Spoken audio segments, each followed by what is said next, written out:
حامدا ومصليا ومسلما تسليما كثيرا كثيرا.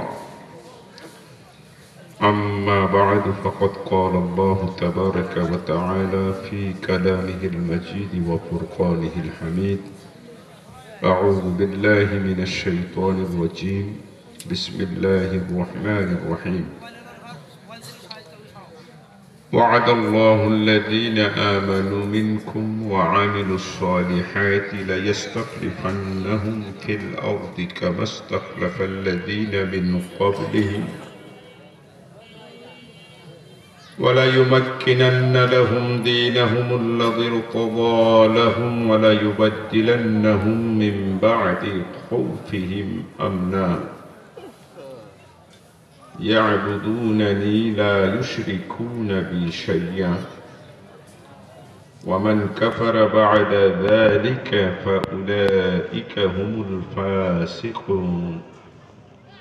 صدق الله المولانا العظيم وصدق رسوله النبي الكريم ونحن على ذلك لمن الشاهدين والشاكرين والذاكرين والحمد لله رب العالمين. وقال تعالى في شان حبيبه آية مخبرا وآمرا: إن الله وملائكته يصلون على النبي يا أيها الذين آمنوا صلوا عليه وسلموا تسليما। যার যে দরুদ মুখস্থ আছে জবান খুলে মহব্বতে একটা বারের জন্য হলেও পড়ে নেন: আল্লাহুম্মা সাল্লি আলা সাইয়্যিদিনা ওয়া নাবিয়্যিনা ওয়া শাফী'িনা ওয়া হাবিবিনা ওয়া মাওলানা মুহাম্মদ সাল্লাল্লাহু তাআলা আলাইহি ওয়া আলা আলিহি ওয়া সাহবিহি ওয়া বারাকা ওয়া সাল্লামা তাসলিমান কাসীরান কাসীরা। اللهم صل على سيدنا محمد النبي الأمي وآله وسلم تسليما كثيرا كثيرا. اللهم صل وسلم وبارك عليه. أحباب الكرام، এই মুহূর্তে যারা কোরআনুল কারীমের এই জান্নাতি বাগানের সামিয়ানার নিচে বসে আছেন তাদের মর্যাদা কত!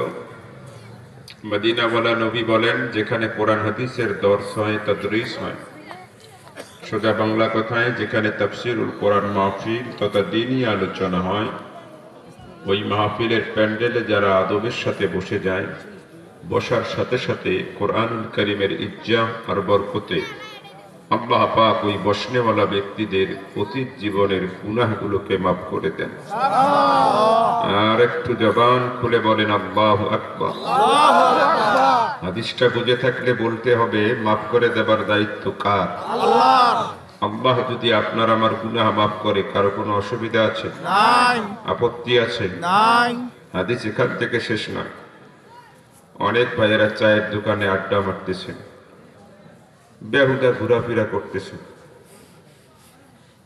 এদের জন্য এ শুভ সংবাদ নয়। যারা এই মাহফিলে বসেছেন, শুধু আপনাদের গুনাহ মাফ হয়নি। মদিনাওয়ালা নবী বলেন, এই মাহফিলে যারা এসে বসেছেন এবং আখিরি মুনাজাত পর্যন্ত যারা বসে থাকবেন, আল্লাহ পাক তার আব্বা আম্মা, দাদা দাদি, নানা নানি, আত্মীয় স্বজন, আপনজন যারা কবরে চলে গেছে, বোনাস হিসাবে আল্লাহ পাক তাদের 40 দিনের কবরের আযাবকে মাফ করে দিবে। আর একটু জোরে কোন আল্লাহু আকবার।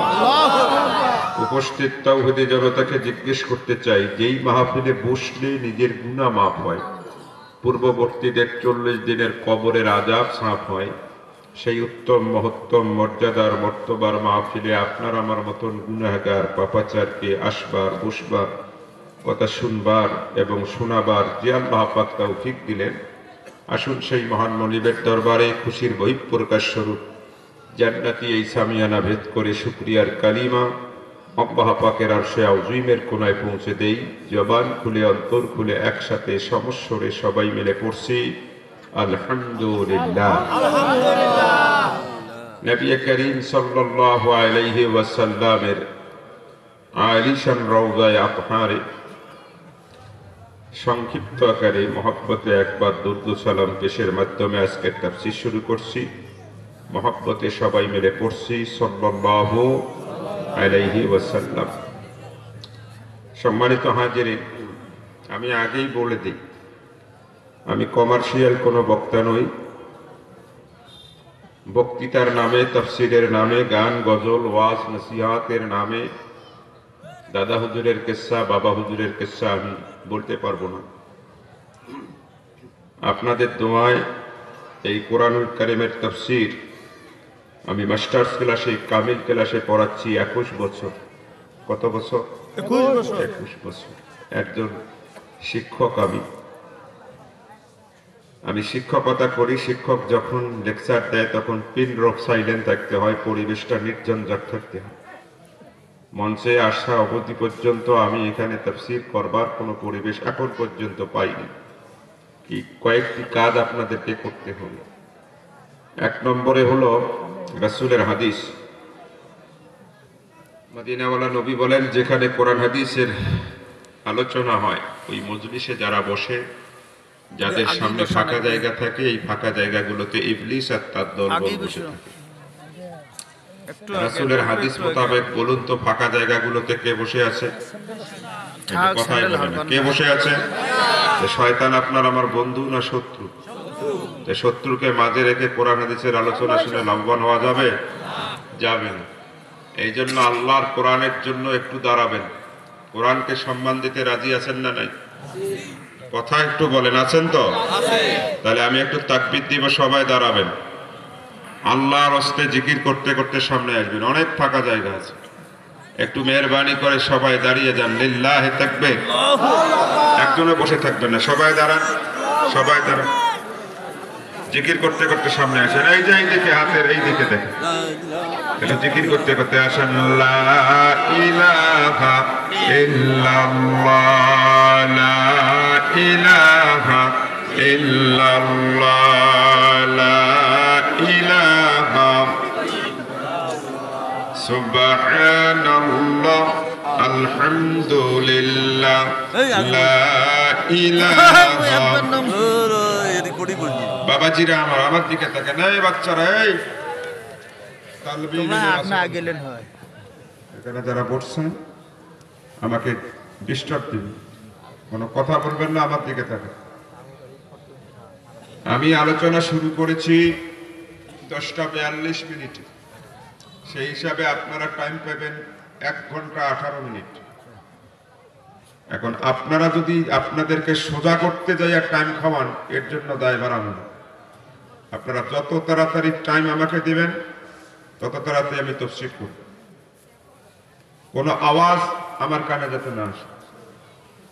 জায়গাটা আমার কাছে খুব পিছলা জায়গা মনে হচ্ছে, মাইন্ড করবেন। আমরা মঞ্চে উঠলে অনেক জিনিস বুঝতে পারি। কোনো ধরনের আওয়াজ দিবেন। ভলান্টিয়ারের দায়িত্ব কি? ভলান্টিয়ারের দায়িত্ব কার্ড বুকে নিয়ে বুক ফুলিয়ে বেড়ানো নয়, তাদের দায়িত্ব কিছু আছে। আমি যখন মঞ্চে ঢুকলাম তখন দেখলাম পাশে একটা মেলা লাগাইছে। কি প্রয়োজন এতগুলো দোকানে? দোকানদার ভাইদেরকে বলছি, এখন থেকে 1 ঘন্টা 10 মিনিট আপনি বন্ধ করে দেন আপনার দোকানের বেচা কেনা। আর কাউকে রাস্তায় দাঁড়িয়ে থাকতে দিবেন না, দোকানপাটও ঘুরতে দিবেন না, কারোর সাথে ঝগড়াও করবেন না। বুঝাবেন, বুঝায়া মাহফিলের ভিতরে ঢুকায়া দেওয়ার ব্যবস্থা করবেন। কারণ প্রতিদিনে আপনাদের এলাকায় এই কোরআনের ভ্রাম্যমান বাগান বসবে না, এটা বছরে একবার বসে। এই সুযোগটা যদি আপনারা না নেন তাহলে এটা আপনাদের জন্য একটা চরম ব্যর্থতা হবে। এই জন্য আমি অনুরোধ করব, যারা বাইরে ঘোরাফেরা করছেন একটা লোকও বাইরে থাকবেন না। ইল্লাল্লাহ, সুবহানাল্লাহ, আলহামদুলিল্লাহ, লা ইলাহা ইল্লাল্লাহ, সুবহানাল্লাহ, আলহামদুলিল্লাহ, লা ইলাহা ইল্লাল্লাহ, লা ইলাহা ইল্লাল্লাহ, লা ইলাহা ইল্লাল্লাহ, সুবহানাল্লাহ, আলহামদুলিল্লাহ, লা ইলাহা লা ইলাহা ইল্লাল্লাহু লা ইলাহা ইল্লাল্লাহ সুবহানাল্লাহ আলহামদুলিল্লাহ লা ইলাহা লা ইলাহা ইল্লাল্লাহ মুহাম্মাদুর রাসূলুল্লাহ। মহব্বতে পড়ুন সাল্লাল্লাহু আলাইহি ওয়াসাল্লাম। সম্মানিত হাজিরিন, আমি আপনাদের সামনে নিখুঁত নির্ভুল পরিমল জীবন বিধান, বিশ্বের সেরা বিশ্ব, মহাজাগতিক মহাবিশ্বমান মানব জাতির একমাত্র এবং চূড়ান্ত কনস্টিটিউশন সংবিধান আল কোরআন কারীমের 114টি সূরার মধ্য থেকে 24 নম্বর সূরা সূরাতুন নূর এর 55 নম্বর আয়াত তেলাওয়াত করেছি তাফসীর করবার জন্য।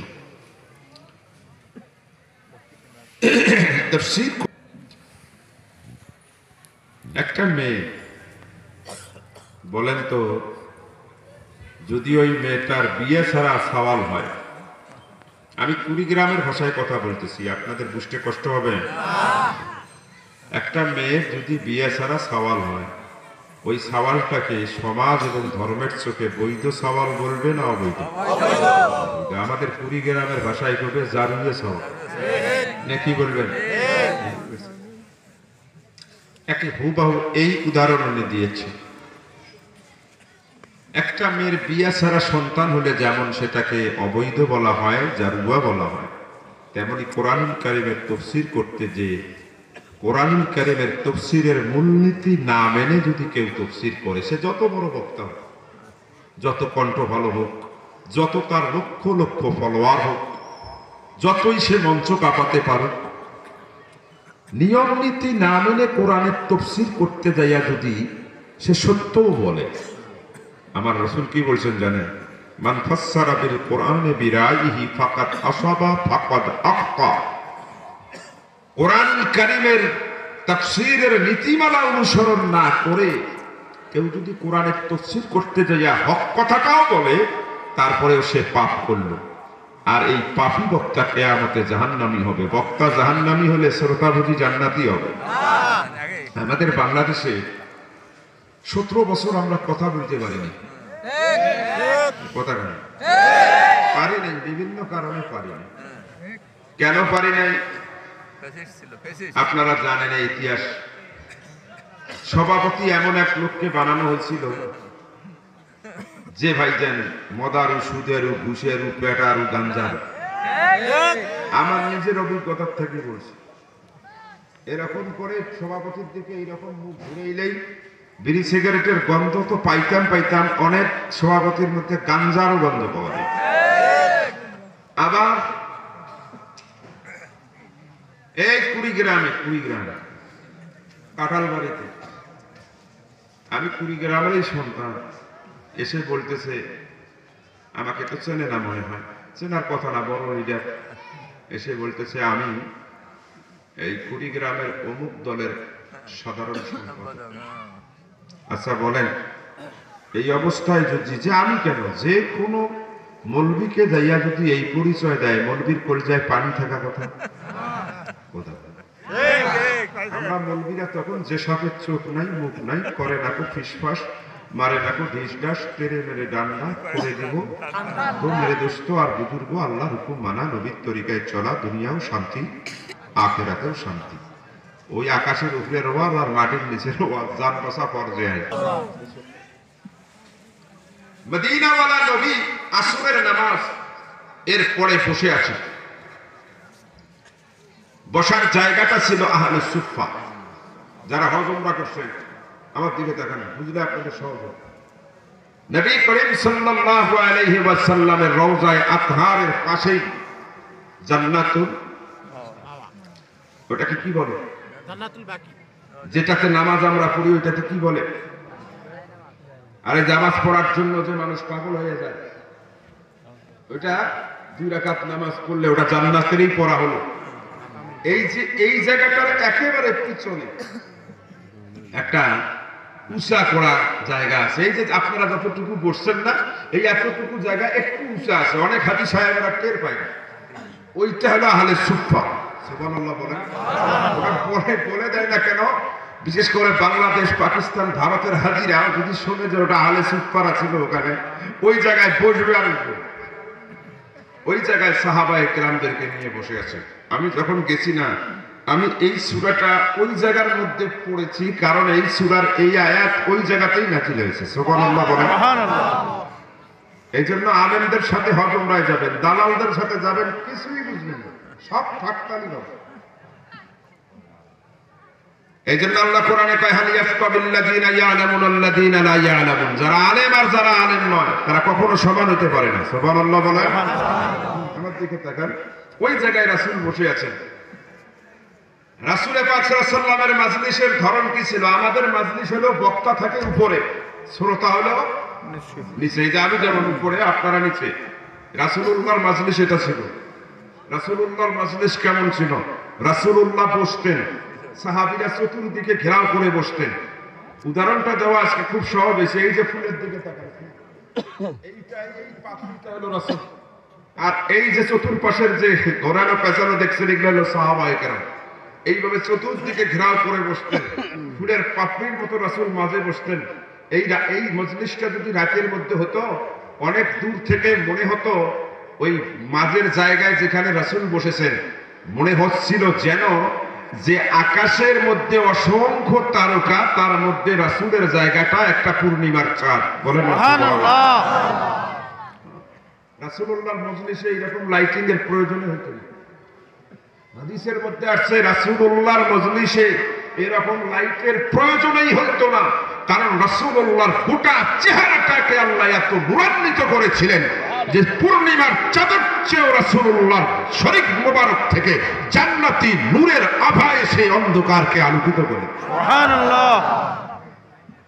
চোখ জুড়ানো দৃশ্য। নবী করিম সাল্লাল্লাহু আলাইহি ওয়াসাল্লাম বসে আছেন, সাহাবীরা ঘেরাও করে রাখছেন। হঠাৎ করে ম্যাক্সিমাম সাহাবী রাসূল পাক সাল্লাল্লাহু আলাইহি ওয়াসাল্লামকে এমন একটা কঠিন আর জটিল প্রশ্ন করে বসলো, রাসূল নিজেও ভাবে নাই যে সাহাবীরা এই প্রশ্ন তাকে করবে।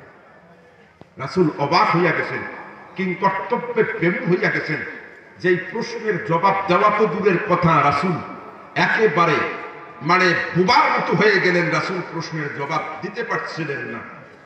আল্লাহর নবী যখন সাহাবীদের এই জটিল আর কঠিন প্রশ্নের জবাব দিতে ব্যর্থ হলেন, তখন আল্লাহ পাক জিবরাইলকে পাঠাইলেন। মিন ওয়ারাইল হিজাব, আল্লাহ পাক বিশেষ একটা নূরের পর্দা থেকে স্বয়ং আল্লাহ তার কুদরতি জবান দিয়ে রাসূলের পক্ষ হয়ে সূরাতুন নূরের 55 নম্বর আয়াত নাজিল করে সাহাবীদের প্রশ্নের জবাব দিয়ে দিয়েছে। সুবহানাল্লাহ। এখন প্রশ্ন হলো যে হুজুর, কি এমন জটিল আর কঠিন প্রশ্ন যেটা স্বয়ং আল্লাহ নিজেই পর্দার আড়াল থেকে রাসূলের পক্ষ হয়ে জবাব দিচ্ছিলেন? এই প্রশ্নটা বুঝতে গেলে রাসূলুল্লাহর গোটা জিন্দেগিটাকে বুঝতে হবে, তাহলে প্রশ্নটা বুঝতে পারবেন। এখন আমি আপনাদেরকে বিষয়টা সহজ করে দিই। আয়াতের তাফসীর বুঝতে হলে শানে নজুল বুঝতে হবে, শানে নজুল বুঝতে হলে প্রশ্নটা বুঝতে হবে, আর প্রশ্নটা বুঝতে হলে রাসূলুল্লাহর গোটা জিন্দেগিটাকে বুঝতে হবে। সুবহানাল্লাহ বলেন। এখন থেকে 15-20 মিনিট খুব মনোযোগ দিয়ে আলোচনাটা শুনবেন, তাহলে পরের আলোচনাটা মজা পাবেন। আর আজকের আলোচনাটা কেন মনোযোগ দিয়ে শুনবেন? বাংলাদেশে তো এই শীতকাল আসলে মাহফিলের একেবারে বন্যা বয়া যায়, বক্তাও বিভিন্ন কিসিমের আসে। আপনি যতদিন জীবিত থাকবেন, আজকের আলোচনা যদি মনোযোগ দিয়ে শোনেন, আপনি যতদিন জীবিত থাকবেন, বাংলাদেশে বক্তারা এসে তাফসীর করে না ফাঁকতালি দেয়, আপনি টের পাইয়া যাবেন, ধরে ফেলতে পারবেন। তাহলে বলেন, আমি আপনাদেরকে ঠকাইতে চাই না জিতাইতে চাই? এই জন্য মনোযোগ দিতে হবে। আমি সাইফুল ইসলাম অনেক সময় খুব রাগ হয়ে যাই। আপনারা জানেন এই মাসের 1 তারিখ দিবাগত রাত আমার আব্বা ইন্তেকাল করেছে। আব্বা ইন্তেকালের যেদিন, তার আগের দিনও আমি আব্বাকে বলছি যে আমি এই মঞ্চে থাকবো, মঞ্চে আমার ভালো লাগে না, আমি শিক্ষকতা করি, শিক্ষকতাই করবো। তখন আব্বা একটা কথা আমাকে বলছিলেন যে বেটা, তোমরা যদি মঞ্চ থেকে নেমে যাও তাহলে এই মঞ্চটা দখল করবে মূর্খ বক্তারা, কণ্ঠধারী বক্তারা, সবচেয়ে বড় জাতিকে ধ্বংস করে তারা জাহান্নামের পথে নিয়ে যাবে। এই জন্য ভাই, আমি নিজেকে বড় পণ্ডিত দাবি করছি না, আপনাদের এলাকার সন্তান হিসাবে তাফসীর কিভাবে করতে হয় আজকে একটু আপনারা আমাকে দোয়া দেন, আমি যেন সেইভাবে করতে পারি। আরেকবার বলেন আল্লাহুম্মা আমিন। তাহলে এই আয়াতের তাফসীর বুঝতে গেলে শানে নজুল বুঝতে হবে, শানে নজুল বুঝতে গেলে প্রশ্ন বুঝতে হবে। আল্লাহ এই পৃথিবীতে তার বরকতময় হায়াত পেয়েছিলেন 63 বছর। বুঝে থাকলে সবাই জবাব দেন। আপনার আমার কলিজার টুকরা নবী পয়গম্বরে আলম এই তার এই দুনিয়ার সফরে হায়াতি জিন্দেগি পেয়েছিলেন কত বছর? 63 বছর। এই 63 বছরের জিন্দেগিকে উলামায়ে কেরামরা 3 ভাগে বিভক্ত করেছে। এবার যুবকেরা জবাব দাও, রাসূলুল্লাহর বরকতময় হায়াতের জিন্দেগি উলামায়ে কেরামরা কয় ভাগে ভাগ করছেন? 3 ভাগে। 3 ভাগে। 1 নম্বরের ভাগ, রাসূল যেদিন জন্মেছেন রাসূলের জন্মদিনটাকে বলা হয় মিলাদুন নবী। সুবহানাল্লাহ। আমাদের দেশে এই মিলাদ নিয়ে মৌলবীদের মধ্যে গুটাগুটি আছে না নাই? আছে। একদল আছে খুব বাড়াবাড়ি করে, একদল আছে খুব সারাসারি করে। এই মৌলবীর ঘরে গুটাগুটি এগুলোতে আমি যাবো না, শুধু এতটুকু জেনে রাখেন মিলাদুন নবী এটা ইসলামী একটি পরিভাষা। সুবহানাল্লাহ বলেন। সুবহানাল্লাহ। আমার দিকে তাকান। রাসূল যেদিন জন্মগ্রহণ করলেন এরপরে 40 বছর পর্যন্ত রাসূলুল্লাহ বেড়ে উঠেছেন মক্কায়। এই বেড়ে ওঠা পর্যন্ত রাসূলের পরিচয় ছিল এই 40 বছরে মুহাম্মদ বিন আব্দুল্লাহ। রাসূলের পরিচয় ছিল আব্দুল্লাহর পোলা মুহাম্মদ, নট মুহাম্মদ রাসূলুল্লাহ। সুবহানাল্লাহ বলেন। সুবহানাল্লাহ। রাসূল যেদিন জন্মেছেন সেই দিন থেকে 40 বছর পর্যন্ত রাসূলের পরিচয় ছিল আব্দুল্লাহর পোলা মুহাম্মদ, মুহাম্মদুর রাসূলুল্লাহ ছিল না, নয়, কারণ তিনি নবী হননি। এটা হলো এক ভাগ। 2 নম্বরে 40 বছর বয়সে তিনি নবুয়ত পেলেন, পেয়ে মক্কায় থাকলেন 13 বছর। এই যে নবুয়ত পেয়ে 13 বছর মক্কায় থাকলেন, এটা হলো রাসূলুল্লাহর বরকতময় 63 বছরের জিন্দেগির দ্বিতীয় ভাগ। সুবহানাল্লাহ কোন। এরপরে 13 বছর পর তিনি আল্লাহর হুকুমে মদিনায় হিজরত করলেন, ইন্তেকাল অবধি পর্যন্ত থাকলেন 10 বছর। এই যে হিজরতের পরে 10 বছর ইন্তেকাল অবধি পর্যন্ত মদিনায় থাকলেন, এটা হলো রাসূলুল্লাহর বরকতময় জীবনের 63 বছরের তৃতীয় ভাগ। আল্লাহু আকবার বলেন। তাহলে এবার একটু মিলায়া দেই, জন্ম থেকে 40 বছর, 63 বছরের 40 গেল, এরপরে 13 বছর থাকলেন মক্কায়। বলেন 40 আর 13 কত বছর? আর মদিনায় জন্ম মানে হিজরতের পর থেকে ইন্তেকাল অবধি পর্যন্ত থাকলেন 10 বছর। 53 আর 10 কত বছর? 63। হাটের মুখে তুলে দিছি রাসূলের জন্য, ভালো করে বুঝুন। এখন বলবেন যে হুজুর রাসূলুল্লাহ 63 বছরের জিন্দেগি 3 ভাগে ভাগ করলেন কেন? 10 ভাগেও তো ভাগ করা যেত। আরে কথা কয় না কেন? হ্যাঁ, 7 ভাগেও ভাগ করা যেত। কেন উলামায়ে কেরামরা 3 ভাগে ভাগ করলেন? এর কারণ শোনেন। এর কারণ আল্লামা ইউসুফ কারদাবী লিখেছেন, 3 ভাগে ভাগ করার কারণ হলো এক একটা বৈশিষ্ট্যে এক একটা বৈশিষ্ট্যমান, এক একটার সাথে আর একটার কোনো মিল ছিল না। বলে কেমন? বলে 1 নম্বর, রাসূল যেদিন জন্মেছেন 40 বছর পর্যন্ত রাসূলের এই জিন্দেগিতে যা কিছু ঘটেছে, যা কিছু করেছেন, এর অধিকাংশ এটা ছিল রাসূলুল্লাহ নবুয়তের দলিল। রাসূল পাক সাল্লাল্লাহু আলাইহি ওয়াসাল্লাম এই জন্ম থেকে আরম্ভ করে 40 বছর পর্যন্ত নবুয়তের আগ পর্যন্ত তার জীবনে যা কিছু ঘটেছে এটা উম্মতের পালনীয় শরীয়তের দলিল ছিল না, এগুলো ছিল রাসূল যে শ্রেষ্ঠ নবী হবেন তার নবুয়তের দলিল। চিৎকার মেরে বলুন আল্লাহু আকবার। আল্লাহু আকবার। বলে হুজুর কথাটা বুঝতে কষ্ট হইয়া গেল, আমি খুব সহজ করে দেই। রাসূলের এই জন্ম থেকে আরম্ভ করে 40 বছরে কি কি ঘটনা ঘটছে তার মধ্যে কয়েকটা যদি উদাহরণ দেই তাহলে আপনাদের জন্য বোঝা খুব সহজ হয়ে যাবে। এই বৈশিষ্ট্যটা কি? আল্লাহর নবী যেদিন জন্মগ্রহণ করেন সেই দিন নবী করিম সাল্লাল্লাহু আলাইহি ওয়াসাল্লামের আম্মা জানের জীবনী, আম্মা জানের মুখ থেকে ঘটনা শোনেন। ঘটনাটা লিখেছেন হাফিজুল হাদিস আল্লামা জালালউদ্দিন সৈয়দী আশ-শাফি রাহমাতুল্লাহ আলাইহি। তার বিখ্যাত একটা কিতাব নাম হলো আত-তানভীর ফি মিলাদিন নবী। এর 3য় খণ্ডের ভিতরে তিনি বর্ণনা করেন, কি বর্ণনা করেন যে আপনার আমার কলিজার টুকরা নবী পয়গম্বরে আলমের আম্মাজান হযরতে আমিনা রাদিয়াল্লাহু তাআলা না বলেন যে মোহাম্মদ যেদিন আমার ঘরে জন্মাবে আমার প্রসব বেদনা উঠল, আমার পেটের বেদনা উঠল। আমার কথা কি আপনারা বুঝতেছেন? পেটের বেদনা যখন উঠছে আমার শরীরটা একটু কেমন কেমন লাগতেছে। আমি একটু একটু ঘরের ভিতরে গেলাম। ঘরের ভিতরে এমন এক অবস্থা, মোহাম্মদ যেদিন জন্মিবে আমার ঘরে ল্যাম্পো জ্বালাবার মতো, বাতি জ্বালাবার মতো কোনো ব্যবস্থাই ছিল না। আমার মনের একটা কষ্ট লাগলো, হ্যাঁ আজকে যদি আমার স্বামী বেঁচে থাকতো তাহলে সন্তান জন্মাবার সময় নিশ্চয়ই আলো জ্বালানোর ব্যবস্থা করতেন। আমেনা বলেন এরপরে আর আমার কিছুই মনে নাই। আমার একটু মনে আছে আমি বেহুশ হয়ে পড়ে যাচ্ছি, আমি একটু বিছানায় গাটা এলিয়ে দিয়েছি। কিছুক্ষণ পর আমার একটু চোখ দুটা খুলে গেছে। আমেনা বলেন চক্ষু যখন আমার খুলে গেছে অবাক বিস্ময়ে তাকিয়ে দেখি আমার ঘরের ছাদ ফেটে গেছে, আর ওই ছাদের ভিতর দিয়া আল্লাহ পাকের আরশে আযীম থেকে জান্নাতের নূরের লাইট আমার গোটা অন্ধকার ঘরটাকে আলোকিত করে দিয়েছে। সুবহানাল্লাহ।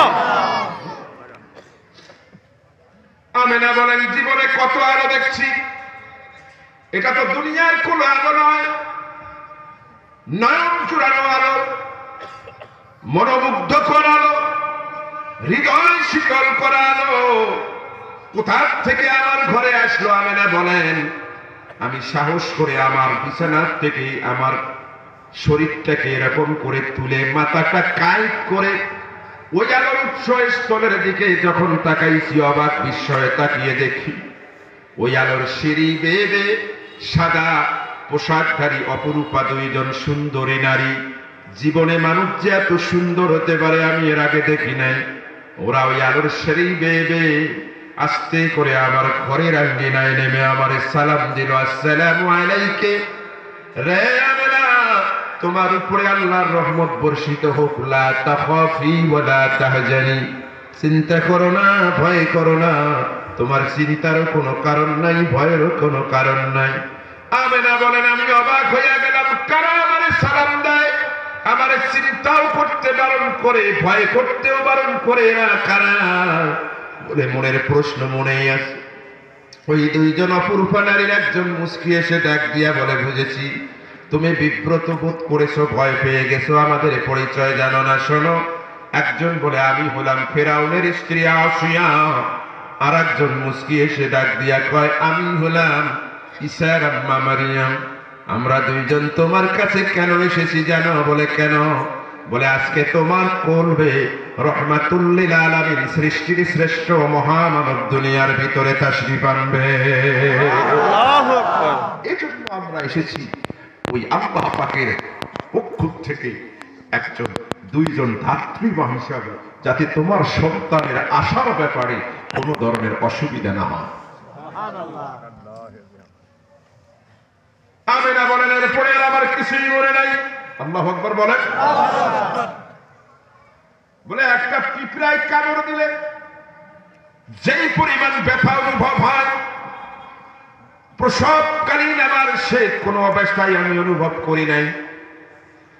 এরপরে যখন আমার একটু হুঁশ হলো আমি লক্ষ্য করে দেখি আকাশের পূর্ণিমার চাঁদটা বুঝি আকাশে নয়।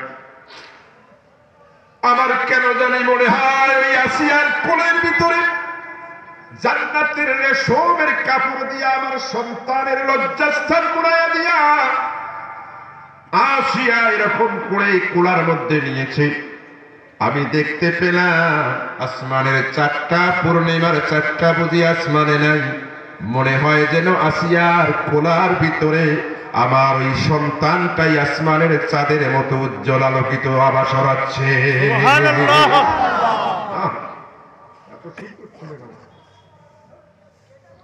এই দৃশ্যটা আমাদের জাতীয় কবি, আমাদের চেতনার কবি কাজী নজরুল কত সুন্দর করে বলেছেন, তোরা দেখে যা আমিনা মায়ের কোলে, তোরা দেখে যায় আমিনা মায়ের কোলে, যেন পূর্ণিমারি শ্বেতা চাঁদ দোলে, তোরা দেখে যা আমিনা মায়ের কোলে।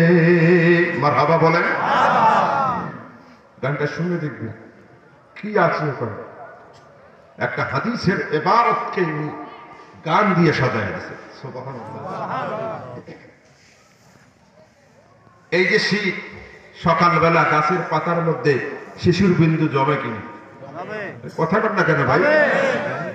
আমি না বলেন, আমি দেখলাম যে আমার চাঁদের চেয়ে উজ্জ্বল সন্তানটার গায়ের মধ্যে মেশকাম্বরের চেয়ে সুঘ্রাণ বেরোচ্ছে, আর দুনিয়ার পানি না, এই পানি এত স্বচ্ছ যে তার শরীর মোবারকের ভিতরে শিশুর বিন্দের মতো, মুক্তার দানার মতো জল জল করে জ্বলছে। সুবহানাল্লাহ।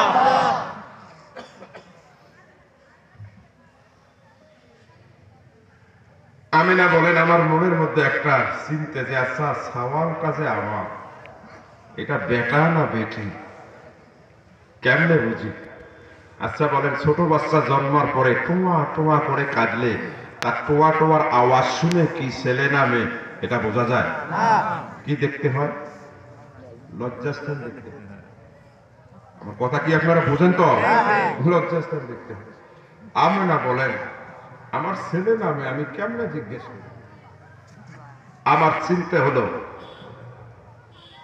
আমার সন্তানটাকে আমি কোলে নিব, নিয়ে তার ওই যে লজ্জাস্থানের তোয়ালেটা খুলে দেখবো ছেলে নামে।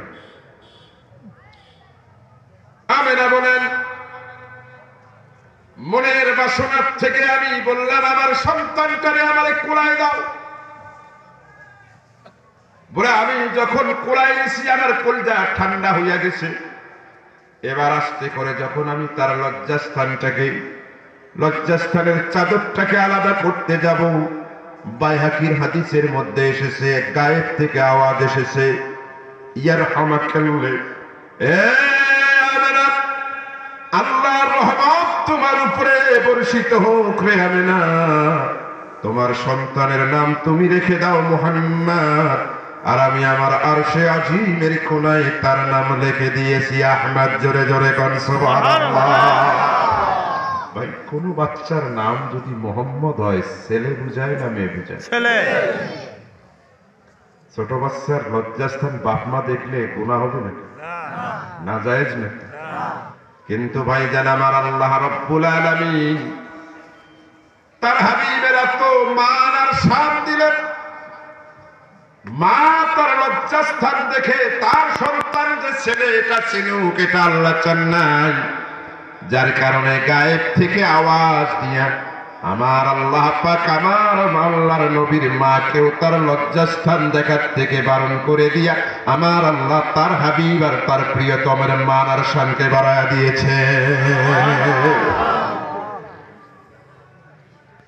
এই ঘটনাগুলো কি নবুয়তের আগে ঘটছে না পরে ঘটছে?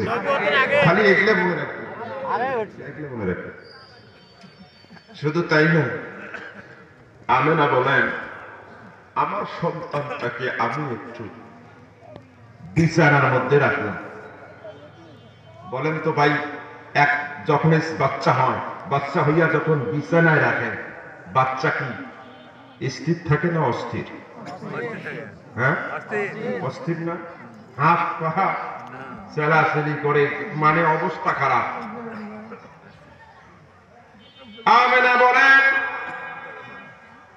অবাক বিস্ময় কাণ্ড, আমার সন্তান মোহাম্মদকে নিয়ে আমি যখন বিছানার মধ্যে রেখে দিয়েছি, আল্লাহর ইজ্জতের কসম করে বলি, আমার সন্তানটি সাধারণ শিশুর মধ্যে গা চেরমারা দেয় নাই, অস্থির হয় নাই। হঠাৎ করে অবাক করে দিয়া আমার সন্তানটি এরকম করে আল্লাহ পাকের কুদরতি পায়ে সিজদা অবনত হইয়া পড়ে গেছে, সিজদায় পড়ে গেছে। আমি অবাক হইয়া গেলাম, ছোট্ট বাচ্চা, কয়েক মিনিটের জন্মের ব্যবধান, কেমনে সিজদা দেয়? আমি অবাক হইয়া দেখি সিজদাটা কিবলামুখ হওয়া, আরো অবাক হইয়া দেখি আমার সন্তানের সিজদারত অবস্থায় তার কপাল থেকে একটা নূর। বুখারী খুলে দেখেন, বানানো হাদিস নয় মিয়া, বুখারী আলাইহির রাহমা বলে, ওই নূরটা আস্তে করে আমার জীর্ণ কুটির থেকে আমার মুহাম্মদের শরীর থেকে বের হইয়া কাবার আঙ্গিনাটাকে আলোকিত করে দিল, সুবহে সাদিকের যে আলো আধারি আলোকিত করে দিল। শুধু তাই না, ওখান থেকে গোটা নূরটা গোটা পৃথিবীর দিকে ছড়িয়ে পড়ল। এমনকি তৎকালীন পৃথিবীর পরাশক্তি ছিল কিসরা এবং কায়সার। বর্তমান পৃথিবীর পরাশক্তি যেমন আমেরিকা, রাশিয়া, তৎকালীন পৃথিবীর পরাশক্তি ছিল কিসরা এবং কায়সার, রোম এবং পারস্য। আমার মদিনাওয়ালা নবীর জন্মের পরে তার মাথার থেকে নূরটা বের হইয়া ওই কিসরা এবং কায়সারের রাজ দরবারের মন্দিরের ভিতরে যখন ঢুকেছে, ওই নূরের পাওয়ারে রাজ মন্দিরের সমস্ত মূর্তিগুলো বিকট আওয়াজ দিয়া আল্লাহ পাকের কুদরতি পায়ে সেজদায় পড়ে গিয়েছে। সুবহানাল্লাহ। চিৎকার মেরে বলুন আল্লাহু আকবার। রাসূলের জন্মের সময় গোটা পৃথিবীকে বিপ্লবের জানান দেওয়া হয়েছে। আল্লাহ বুঝাইয়া দিয়েছেন, তোমাদের পরাশক্তি আর থাকবে না, তোমাদের এই মূর্তি আর থাকবে না। আমার হাবিব পৃথিবীতে এসেছেন। বলেন, জন্মার এটা কি নবুয়তের আগে ঘটছে না পরে ঘটছে? আচ্ছা, আপনারা আমরা বাচ্চার যখন 7-8 বছর বয়স হয় বা 6 বছর বয়স হয়, ওই যে নুনু যার দ্বারা কাঁদি নেই ওটাকে কই বাংরি। আপনারা কি বাংরি করো? হ্যাঁ, বাংরি। যত বড় পীর হোক, আল্লাহর ওলি হোক আর মন্ত্রী হোক, বলেন বাংরি জিনিসটা দেখছেন না দেখেন? হ্যাঁ, হাদিস শরীফের মধ্যে আছে, পৃথিবীর কোন বাংরি আমার আপনার কলিজার টুকরা নবীর লজ্জাস্থান যাতে দেখা তো দূরের কথা, ছুঁইতেও না পারে, ছোঁয়া তো দূরের কথা, দেখতেও না পারে।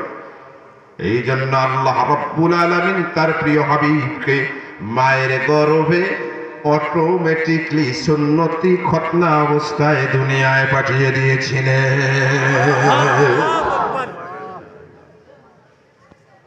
আমরা আমাদের নবীকে চিনি না, চিনি না।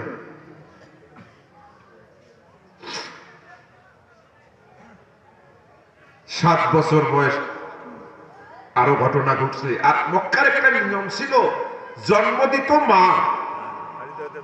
আচ্ছা, পিছনে কি মহিলা প্যান্ডেল নাকি? হ্যাঁ,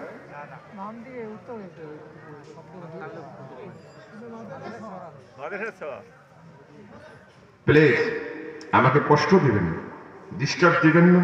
আমি তো আগেই বলছি, ডিস্টার্ব দিবেন তো আমার কাছে মন্ত্র আছে, ওয়া আখিরু দাওয়ানা আলহামদুলিল্লাহি রাব্বিল আলামিন। আমি উত্তরবঙ্গে মাহফিল নেই না। অনেকেই আমার প্রিন্সিপাল চাচাকে যাই বিচারতেছি যে আপনার ভাস্তি থেকে ফোন দিলে ডেট দেয় না। কেন দেয় না জানেন? আমার উত্তরবঙ্গের মানুষদের আকীদা হলো, প্রধান বক্তাকে যত রাগ করে দিবেন সওয়াব তত বেশি, ফজর থাক আর যায়। আর আমি দক্ষিণবঙ্গে মাহফিল করি, জানে শাইখ হুজুরকে নিলেই 8টায় দিতে হবে, 10টায় শেষ। তাতে ঘুম ভালো হয়, মানুষের বুঝ ভালো হয়। আমি আপনাদের এলাকার মানুষ হিসেবে দরদ দিয়ে কথা বলতে চাচ্ছি, আমাকে আটকাবেন। মক্কার নিয়ম কি ছিল? জন্ম দেয় মা, দুধ খাওয়ায় আর এক। বলেন না, এটা মক্কার একটা সামাজিক রীতি ছিল। হালিমাতু সাদিয়া বলেন, আমরা 8 থেকে 10 জন বান্ধবী মিলে দুধ বাচ্চার খোঁজে বেরিয়েছি। আমরা সবাই যাইয়া মোহাম্মদের বাড়িতে ঢুকছি। ঢোকার পরে মোহাম্মদের যখন বাবা নাই এটা শুনছে, আমার বান্ধবীগুলো না নিয়ে চলে গেছে মোহাম্মদকে। কিন্তু আমি যখন 2 নজর মোহাম্মদের চেহারার মধ্যে দিছি, পৃথিবীর সমস্ত মহব্বত কে যেন আমার কলজায় ঢুকাইয়া দিয়েছে। আমি সন্তানটাকে নিলাম। আমার বান্ধবীরা আমাকে ছেড়ে, ওদের ঘোড়াটা ছিল শক্তিশালী, এই ঘোড়া নিয়ে কমসে কম 50 কিলো দূরে চলে গেছে। আমার ঘোড়াটা একেবারে শরীর চলে না কোম্পানির লোক, মানে এটার কোন শক্তি নেই। বলে অবাক কাণ্ড, মোহাম্মদকে যখন কোলে নিয়ে আমি ঘোড়ার মধ্যে উঠেছি, আমার ঘোড়াটা এত বেগবান হয়ে গেছে, রুবামা সাতান 2 ঘন্টা আগে যেই বান্ধবীরা আমাকে ছেড়ে 50 কিলো দূরে চলে এসেছে, মাত্র 5 থেকে 7 মিনিটের ব্যবধানে ওদের বেগবান ঘোড়াগুলোকে কাটিয়ে আমার ঘোড়াটা তায়েফের পাশে আমার জীর্ণ কুটিরের মধ্যে হাজির হয়ে গিয়েছে। আমার মোহাম্মদ এত বড় বরকতওয়ালা, আমার বাড়ির ভিতরে 3টা খেজুর, আমি নিজে ওই খেজুর গাছ থেকে খেজুর খেয়েছি। তায়েফে গেলে পরে হালিমাতুস সাদিয়া এর বাড়িটা বের করে ভাইজান খাবে। রে মুসলমান, হালিমাতুস সাদিয়া বলে আমার এই 3টা খেজুর গাছে ফল ভালো ধরে না, মনে মনে নিয়াত করছিলাম এটাকে কেটে ফেলবো, কাটতেও পারি না, যেটাই ধরে সেটাই বিক্রি করে সংসার চলে। যেই সময়ে মোহাম্মদ আমার বাড়িতে আসলো, রাতের মধ্যে বাড়িতে থাকলো, সকালবেলা ফজরের সময় আমি যখন আমার ঘর থেকে বের হলাম, আমার চোখ ছানা বড়া হলো, আশ্চর্য হয়ে গেলাম। আমি দেখলাম আমার খেজুর 3টা গাছের খেজুর গাছের শুরু থেকে আগাল পর্যন্ত 1 ইঞ্চি জায়গা বাকি নাই যেখানে এরকম করে সুমেষ্টেও খেজুর ধরে না। মোহাম্মদ এত বরকতের ছিল। আর হালিমা বলেন আমার এই সন্তান যে জগৎ বিখ্যাত মানুষ হবে এটা আমি ছোট্টবেলায় টের পেয়েছিলাম। বলে কেমনে? হালিমা সাদিয়া বলে আমি মোহাম্মদকে যখন আমার দুধ বামটা লাগাইয়া দিতাম, মোহাম্মদ কখনো বাম দুধটা গ্রহণ করত না। বাম দুধ যখনই খাওয়াইতে দিতাম, জিহ্বা দিয়া ঠেলে বের করে দিত, হাত দিয়া দূরে সরে দিত, মুখ ঘুরায় নিত। কিন্তু ডাইনটা যখন লাগাইয়া দিতাম খুব আদবের সাথে পান করত। সুবহানাল্লাহ বলেন না? এখানে মুহাদ্দিসিন কিরামরা কয়েকটা জিনিস প্রমাণ করছেন। 1 নম্বরে ইমানদারের প্রত্যেকটি বরকতময় কাজ শুরু হবে ডাইন দিয়া। আরে কথা কেন? আপনি আমি যখন খাই, খাবারটা ভালো কাজ না খারাপ কাজ? আরে কথা কন না কেন? কোন হাত দিয়া খাইতে হয়? আপনি আমি যখন মসজিদে ইবাদতে যাই, ইবাদত ভালো না খারাপ? কোন পা দিয়া ঢুকতে হয়? ডাইন পা। মুমিন হবে ডাইনপন্থী, মুমিন হবে কি? আর যত ভাইজান খারাপপন্থী বামপন্থী, এরা বাম কাজ বাম হাত দিয়া করে। যত খারাপ কাজ আছে বাম হাত দিয়া করতে হয়। নাকটা ধরতে বাম হাত, লেট্রিনে শৌচ কার্য করার সময় বাম হাত। আরে কথা কন না কেন? এই জন্য বামপন্থী হবে শয়তান, বামপন্থী হবে কি? কিন্তু অবাক কাণ্ড, আমাদের বাংলাদেশে নামাজ পড়ে, রোজা করে, হজ করে, যাকাত দেয়, তবলিগ এসেছে, পীরের মুড়ি, তারপরেও সাংবাদিক সম্মেলন করে বলে প্রিয় দেশবাসী আমরা বামপন্থী রাজনীতি করি, কিন্তু এদেশে ডাইনপন্থী প্রতিক্রিয়াশীল মৌলবাদ। বিশ্বাস করেন এই সংবাদ সম্মেলন শুনে ইবলিস তার কপালে নিজেই 10টা ঝাড়ু মারে যে আমি ইবলিস শয়তান হতে গেলাম কেন? এটা তো আমার চেয়ে বড় শয়তান। কারণ একজন মানুষের ভিতরে জান্নাত পরিমাণ ঈমান থাকলে সে কোনোদিন বামপন্থী হতে পারে না। কারণ বামপন্থী হওয়া এটা ইবলিসের কাজ। কথা বলেন ঠিক না?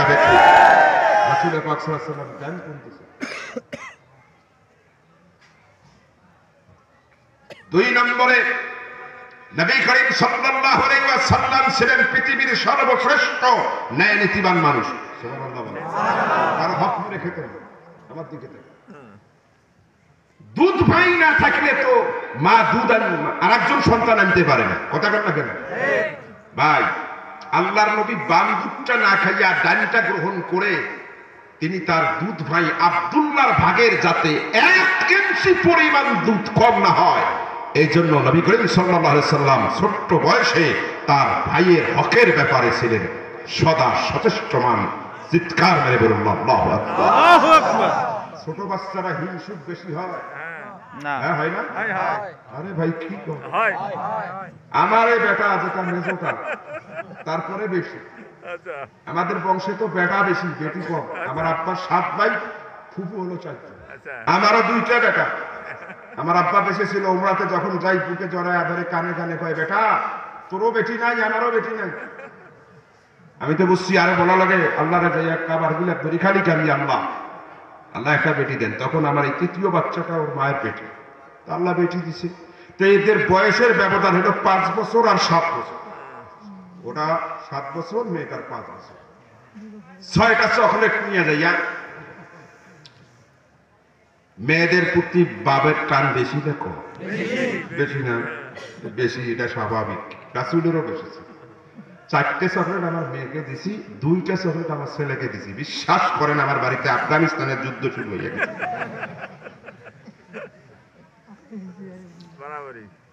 এটা আমারে বাচ্চা কি বা আপনারে বাচ্চা কি? কিন্তু রাসূলুল্লাহ কি পরিমাণ ন্যায় পরায়ণ ছিলেন। দুধের শিশু তার ভাইয়ের দুধের হককে তিনি মাউস করতে চাননি। চিৎকার মেরে বলুন আল্লাহু আকবার। আল্লাহু আকবার। আরে কাকে নেতা মানেন মিয়া? কাকে নেতা মানতে হবে? এমন ব্যক্তিকে যিনি জন্মার পরেই থেকেই মানুষের হক বুঝেছেন। সুবহানাল্লাহ বলেন।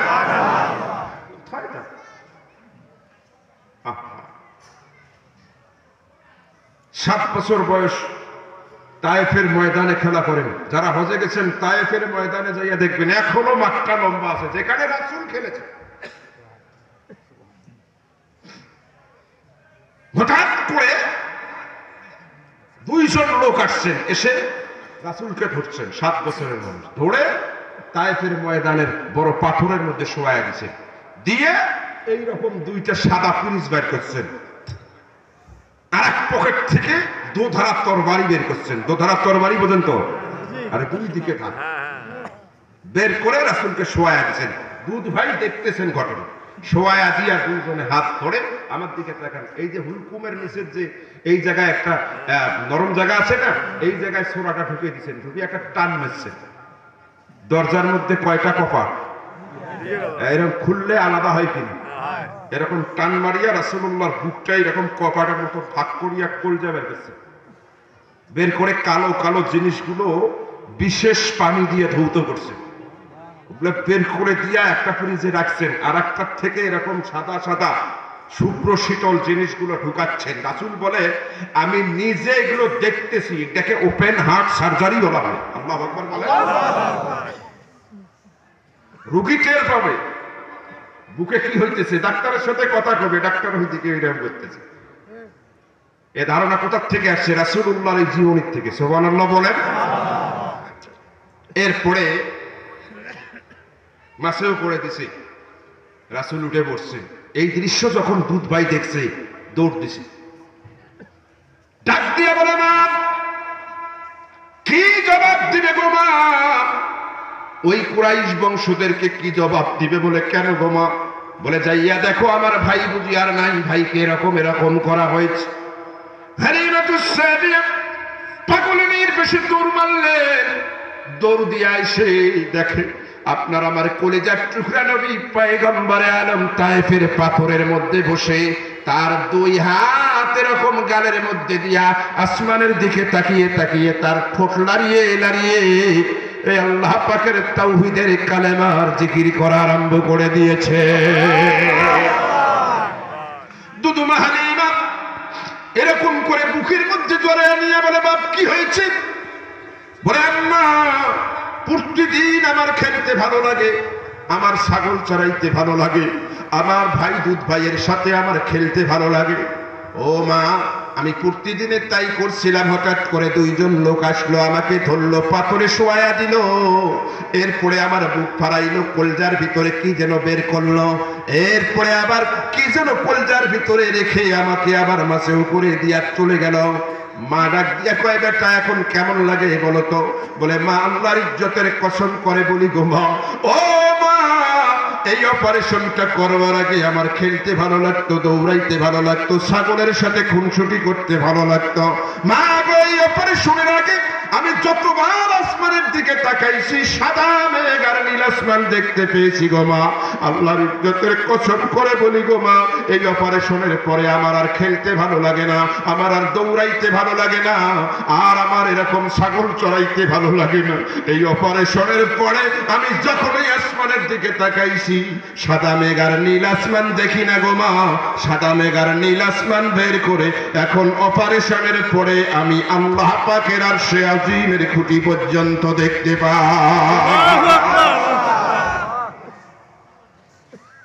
কথাটাকে আল্লাহ পাক কোরআনে তুলে ধরছেন, আলাম নাশরাহ লাকা সাদরাক। সুবহানাল্লাহ বলেন। এইভাবে যদি রাসূলুল্লাহর জন্মের থেকে 40 বছর পর্যন্ত কি কি ঘটছে বর্ণনা দিতে যাই 10 রাতেও শেষ কথা হয়নি। এগুলো ঘটনা ঘটছে, এগুলো উম্মতের পালনীয় শরীয়তের দলিল নয়। এটা যে রাসূলুল্লাহ শ্রেষ্ঠ নবী হবেন এটা তার নবুয়তের দলিল। আল্লাহু আকবার বলেন। এগুলো যদি শরীয়তের দলিল হতো, আপনার আমার জন্মের সময় বাতি নিবানো থাকতো, ঘরের ছাদ থেকে আসমান থেকে আলো আসা ওয়াজিব হয়ে যেত। কথা বলেন না কেন মুসলমান? এগুলো যদি শরীয়তের দলিল হতো, আপনার আমার নাম হুজুরেরা রাখতে পারতো না, দাদা দাদিরা রাখতে পারতো না, গায়েব থেকে নাম রাখাটা ওয়াজিব হয়ে যেত। কথা বলেন না কেন? এগুলো যদি শরীয়তের দলিল হতো, উম্মতের পালনীয়, তাহলে আপনার আমার ওই যে আসল মেশিন, হ্যাঁ হ্যাঁ কি যেন রাখে কর, বাংলি কাটতে পারতো না, মায়ের পেট থেকে কাটাইয়া বের হওয়াটা ওয়াজিব হয়ে যেত। কথা বলেন। তাহলে কি এগুলা শরীয়তের দলিল না উম্মত? এগুলা কি শরীয়তের দলিল না রাসূলুল্লাহর নবুয়তের দলিল? এই যে কথা বলেন কিসের দলিল? তাহলে প্রথম বৈশিষ্ট্য, প্রথম ভাগ, জন্ম থেকে 40 বছর শরীয়তের পালনীয় দলিল নয়, এটার নাম হলো নবুয়তের দলিল। এগুলাকে মিলাদ বলা হয়। মিলাদ পালনীয় কোনো বিষয় নয়, তবে এগুলো আলোচনার বিষয়। সুবহানাল্লাহ। এগুলো আলোচনা করলে নেকি হয়। সুবহানাল্লাহ বলেন।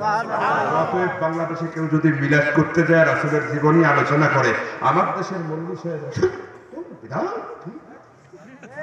কেন রে ভাই? সমস্যা সিরাতের মধ্যে মিলাদ আছে। আমাদের বর্তমান প্রধান উপদেষ্টার নাম কি? ডক্টর ইউনূস। পরীক্ষায় যদি আসে ডক্টর ইউনূসের জীবনী লেখেন, নাম লেখছেন, তার বাপের নাম লেখছেন, মায়ের নাম লেখছেন, জন্ম তারিখ, মিলাদ লেখেননি, 100% নাম্বার পাবেন। তাই মিলাদ বাদ দিয়ে সিরাত হয় কেন? কথা বলেন। আবার যারা মিলাদ বলতে খালি সিরাতে যায় না, দেখবেন মিলাদ মানে ওরে এর বাইরে নেই। এগুলো হলো আরাক সাবক। আমার ভাষায় এগুলো বলে, এগুলো হলো আরাক সাবক।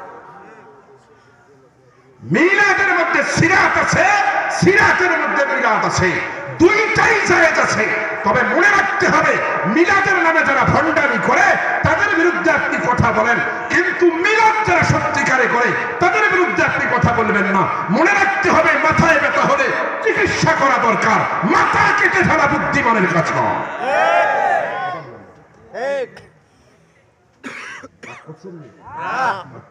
একটু বোঝার চেষ্টা করুন। এখন প্রথম নম্বর বৈশিষ্ট্যটা কেন? রাসূলুল্লাহর জীবনী কয় ভাগে বিভক্ত? কি খারাপ লাগতেছে? মাত্র আছে 16 মিনিট। কয় মিনিট? একটা ভাগ বলতে যাইয়া 30 মিনিটের মতো চলে গেছে। এখন দেখেন 2 নম্বরের ভাগ। রাসূলুল্লাহ 40 বছর বয়সে নবুয়ত পাইলেন, 13 বছর মক্কায় থাকলেন। মক্কার জীবনী তার সুখের ছিল না দুঃখের? সবাই কথা বলতে হবে, সুখের না দুঃখের? যুবকেরা একটু কথা বলে। আজকে তোমাদের জন্য একটু মারাত্মক খবর আছে। সুখের ছিল না দুঃখের? দুঃখের। কেমন দুঃখের? যারা রাসূলকে অনুসরণ করত তাদের উপরে নির্যাতনের স্ট্রিম রুলার চলে আসছিল, আসে নাই? হযরতে বেলাল ঈমান কবুলের কারণে বালুর উপরে শোয়ায় দিয়েছিল। কথা বল না? তারপরেও ঈমান ছাড়াইতে পারে নাই।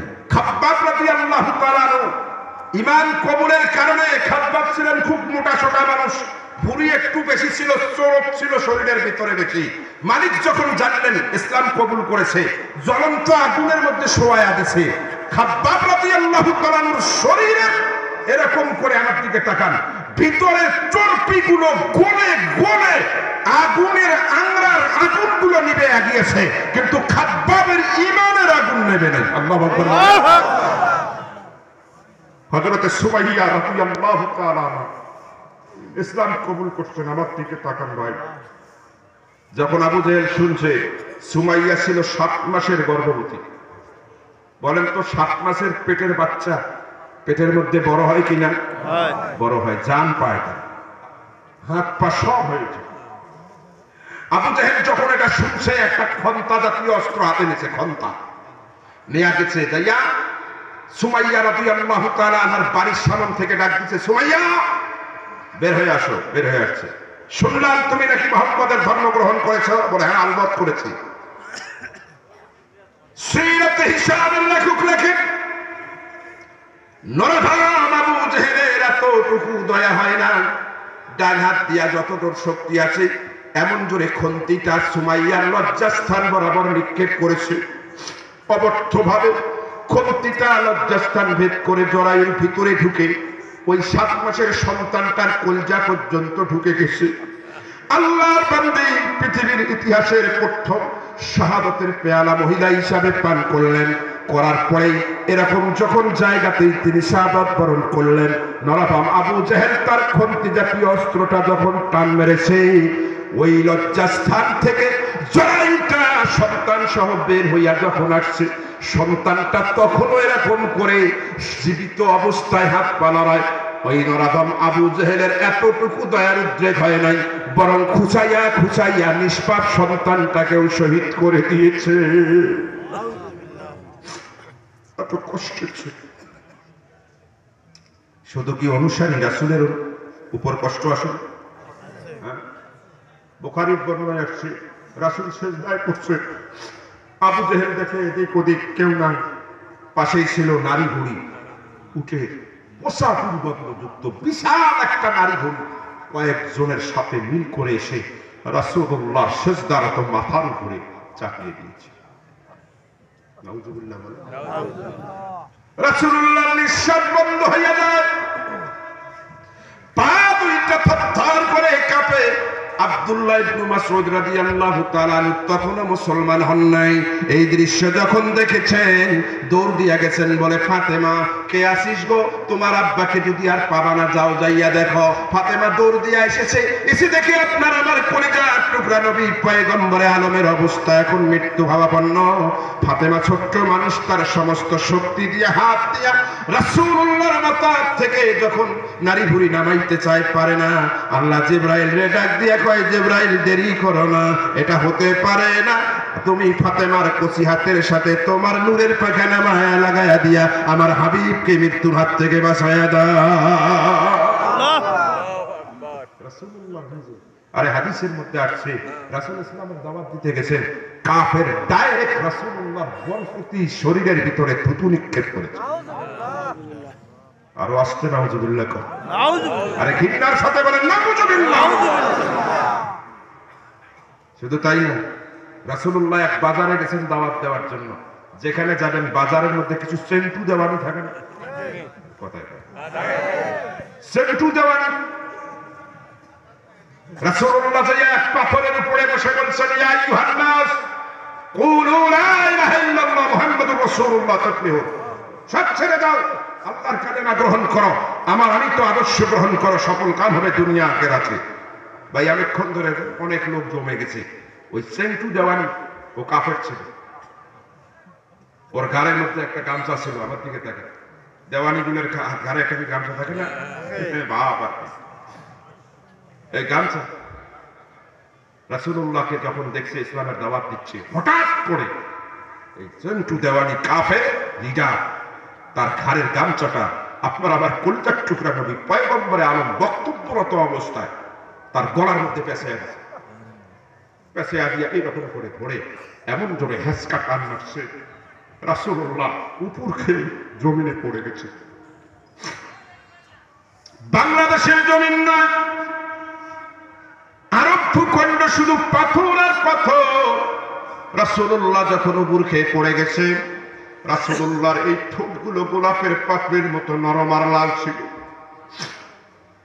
শক্ত দাঁতের আঘাতে ওর দুইটা ফেটে গেছে, দর দর দর দর করে রক্ত।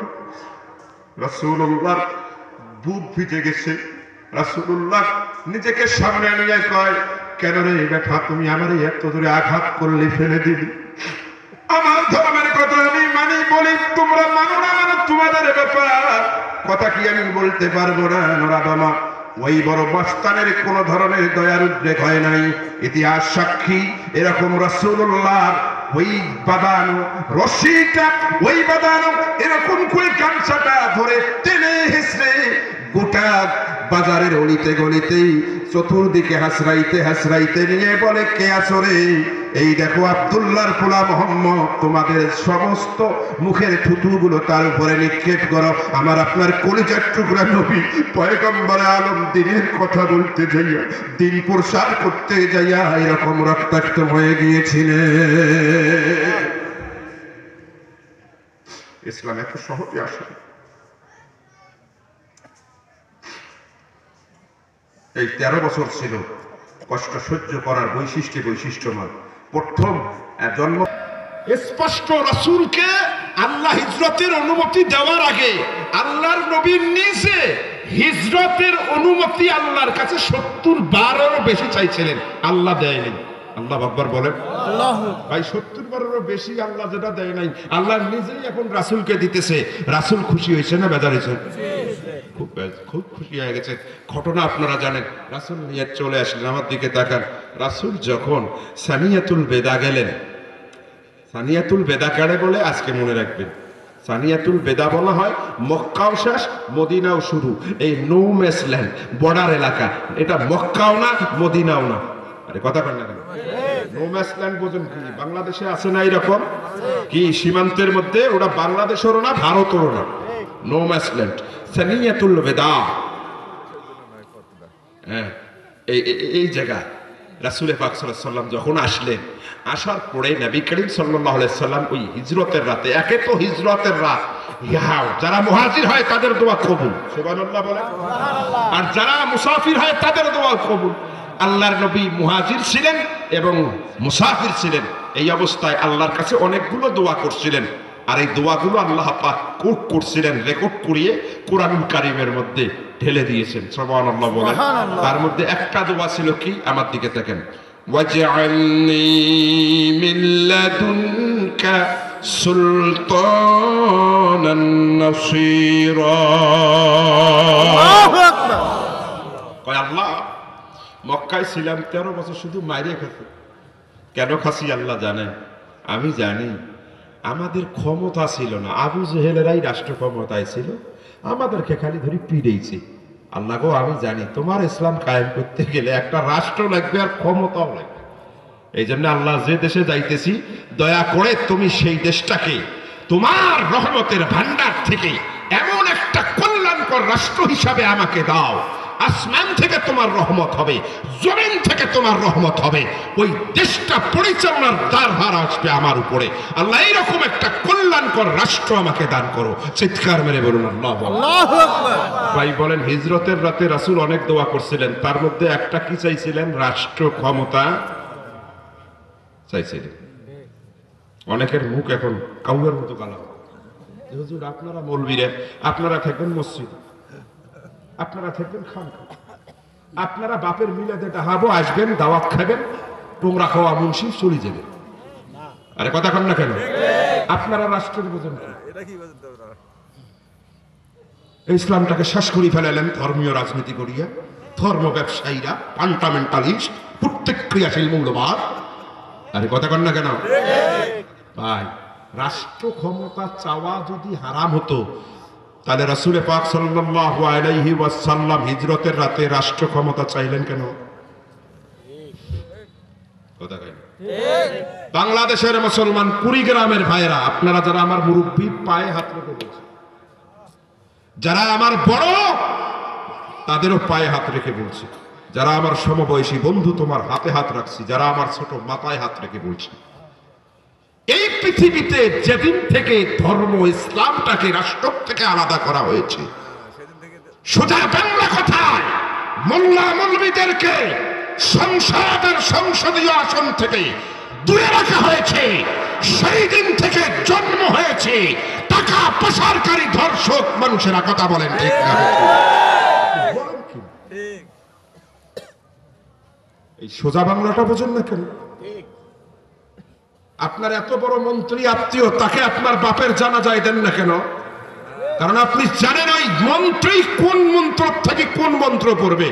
আউযুবিল্লাহ বিসমিল্লাহ না পড়া যদি হরে রাম কৃষ্ণ কয়, কথা কন না কেন? আপনার আস্থা তার উপরে নেই। আপনার বাবার মৃত্যু আপনার জীবনের সবচেয়ে গুরুত্বপূর্ণ বিষয়, সেখানে আস্থা রাখেন হুজুরের কাছে। আপনার ছেলের বিয়ের সময় আস্থা রাখেন হুজুরের কাছে। আপনার বিয়ের সময় আস্থা রাখেন হুজুরের কাছে। যার সময় আস্থা রাখেন হুজুরের কাছে। রাষ্ট্র চালানোর ক্ষেত্রে এত সম্মানিত ব্যক্তিদের বাদ দিয়া আপনি বাটপারদের কাছে রাখেন। আপনি দ্বিচারিতা করছেন। আচরণ আপনার ইসলামের নয়, মুনাফিকের আচরণ। কথা বলেন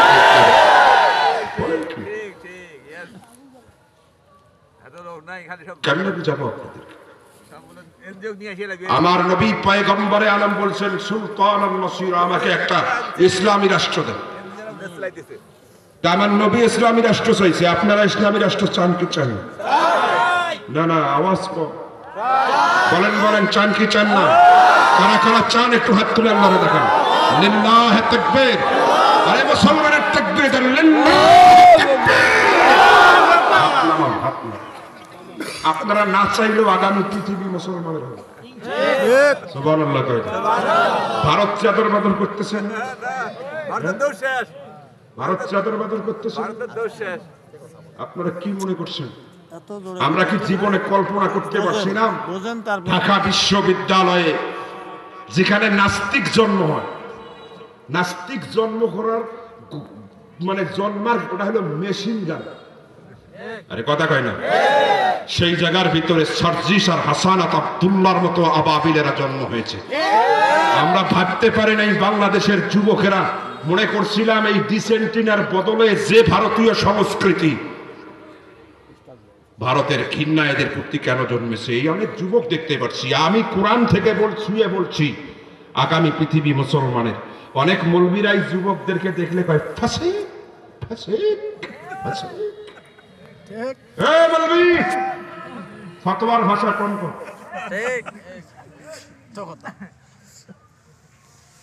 ইমাম মাহদী আলাইহিস সালাম যে শতাব্দীতে আসবেন, মুসলমানের যুবকেরা মদ খাইয়া ঘুমাবে, মদ খাইয়া মাগিবাজি করে ঘুমাবে, নাপাক শরীর নিয়ে ঘুমাবে। আর আল্লাহ পাক ওই রাতে তাদের কলিজা ছিঁড়ে ছিঁড়ে আবু বকর, ওমর, ওসমান, খালিদ বিন ওয়ালিদের মতো ঈমানি জোশ দিবেন। সকালবেলা উঠে ওরা ফরজ গোসল করে এক হাতে জিহাদের তরবারি আর এক হাতে ইসলামের পতাকা নিয়ে জিহাদের ময়দানে ঢুকতে আর ঘরে ফিরবে না। কথা বলেন ঠিক না? সেই যুবক আল্লাহু আকবার, আল্লাহু আকবার, কোরআনের আলো, সংসদের আলো, হাদিসের আলো, সংসদের আলো, আর মুসলিম এক হও, এক হও। সুতরাং ভারতের সাথে অনেকেই আমাদের দেশে এখন কিছু বাড়াইছে, অনেক হয় না। দেখুন, ভারত আমাদের প্রতিবেশী, তাদের সাথে আমাদের সম্পর্ক ভালো রাখা উচিত। শয়তানের পাশাটা রাজনীতির ভাষা আপনি বোঝেননি। বাংলাদেশে ভারতের সাথে আমাদের যে দ্বন্দ্ব, এটা জিওপলিটিক্সের দ্বন্দ্ব নয়, এটা ভূ রাজনৈতিক দ্বন্দ্ব নয়। এর দ্বন্দ্ব হলো আমাদের ধর্মের আলোকের দ্বন্দ্ব। কথা বলেন, আপনি বলেন কি? আপনি জেনে রাখেন, এটা দ্বন্দ্ব ধর্মের আলোকে। এর সমাধান জিহাদ ছাড়া হবে না, জিহাদের মাধ্যমে এর সমাধান হবে। কথা বলেন না কেন? অতএব যারা দালালি করতে চান, ভারতের দালালি করেন, তবে মনে রাখবেন পরিণতি ভালো নয়। কেমন পরিণতি ভালো নয়? আল্লাহর নবী বলছেন ভারতের পতন হবে সবুজ শ্যামল ছায়া ঘেরা মায়া ঘেরা দেশের যুবকদের দ্বারা। সবুজ শ্যামল ছায়া ঘেরা মায়া ঘেরা কাশ্মীর আর বাংলাদেশ। কথা কয় না? এগুলা খেলা তো আল্লাহ খেলাইতেছে। অনেকে মনে করছে আমরা তো আসতেছি, অত ভারতের সাথে আগে থাকি না, ঘোড়ার টিম। এত সহজ মনে করেন না, খেলাটা হচ্ছে ওখান থেকে। ব্যাককলের মতো কথাবার্তা। রাগ করছেন বুঝি? সবুজ শ্যামল দেশের যুবকেরা ঢুকবে, বন্দি করবে তাদের বাদশাদেরকে। মালিক শব্দের মালিক মানে একজন বাদশা, মুলুক এর মানে হলো বহুজন বাদশা। আমি চিন্তা করলাম, আচ্ছা ভারত হলো একটা দেশ, মুজাহিদেরা যাইয়া বাদশা দিলকে, এটা কেমন কথা? এই সেদিন সেই বুঝলাম ভারত একটা দেশ হলেও 28টা অঙ্গরাজ্য, মুখ্যমন্ত্রী 28টা। রাসূল 1500 বছর আগে বলছে এই যুবকগুলো প্রত্যেকটা মুখ্যমন্ত্রীকে ধরবে, হাতে বেরি পড়াইবে, পায়ে বেরি পড়াইবে, হেসরাইতে হেসরাইতে হাফাতাহুম, হাদিসটা আছে, হেসরাইতে হেসরাইতে, বাসে করে নিয়ে যাবেন না, প্লেনে করে নিয়ে যাবেন না, হেসরাইতে হেসরাইতে নিয়ে যায় বাইতুল মাকদাসের মধ্যে মসজিদের সামনে ফাঁসি কাষ্টে ঝুলাইয়া ওদের শরীর থেকে কল্লাটা আলাদা করে দিবে। আমার নবীর কোন হাদিস মিথ্যা হয়েছে না। অতএব যুবকেরা, তোমরা তো জানো না তোমাদের হাতে কি আছে সব। এই জন্য আমি যুবকদেরকে বেশি কিছু করি না, কি করিস কর ভাই, শেষে খেলাটা তোমাদেরকে আল্লাহ খেলাইবে তোমাদেরকে দিয়ে। আরে কথা কর না কেন? যুবক তৈরি হয়ে নে, কিসের তোর শিরায় আর তোর কিসের শাবনুর মৌসুমী, তোর জন্য তো জান্নাতের হুর অপেক্ষমান। আল্লাহু আকবার বলেন না? অতএব মনে রাখবেন, একটা ধারণা, একটা ন্যারেটিভ কলিজা এবং মাথা দিয়ে নেবেন। ভারতের সাথে দ্বন্দ্ব জিওপলিটিক্সের নয়, এটা ধর্মীয় দ্বন্দ্ব, এর সমাধান জিহাদ ছাড়া নয়। কথা বলেন না কেন?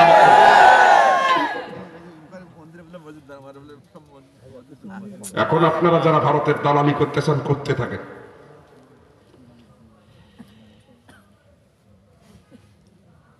রাসূলুল্লাহ রাষ্ট্র চাইছে, সুবহানাল্লাহ বলেন না? আল্লাহ রাষ্ট্র দিছে কি দেয় না? আরে কেমনে দিছে দেখেন, 12টা 3 বাজছে ভাই, 12টার বাইরে যদি যাই অসুবিধা আছে? পিছনের ভাইয়েরা বলেন একটু হাত নাড়িয়ে, চলবে? একটা লোক উঠতে পারবেন না, একটা লোক উঠতে পারবেন।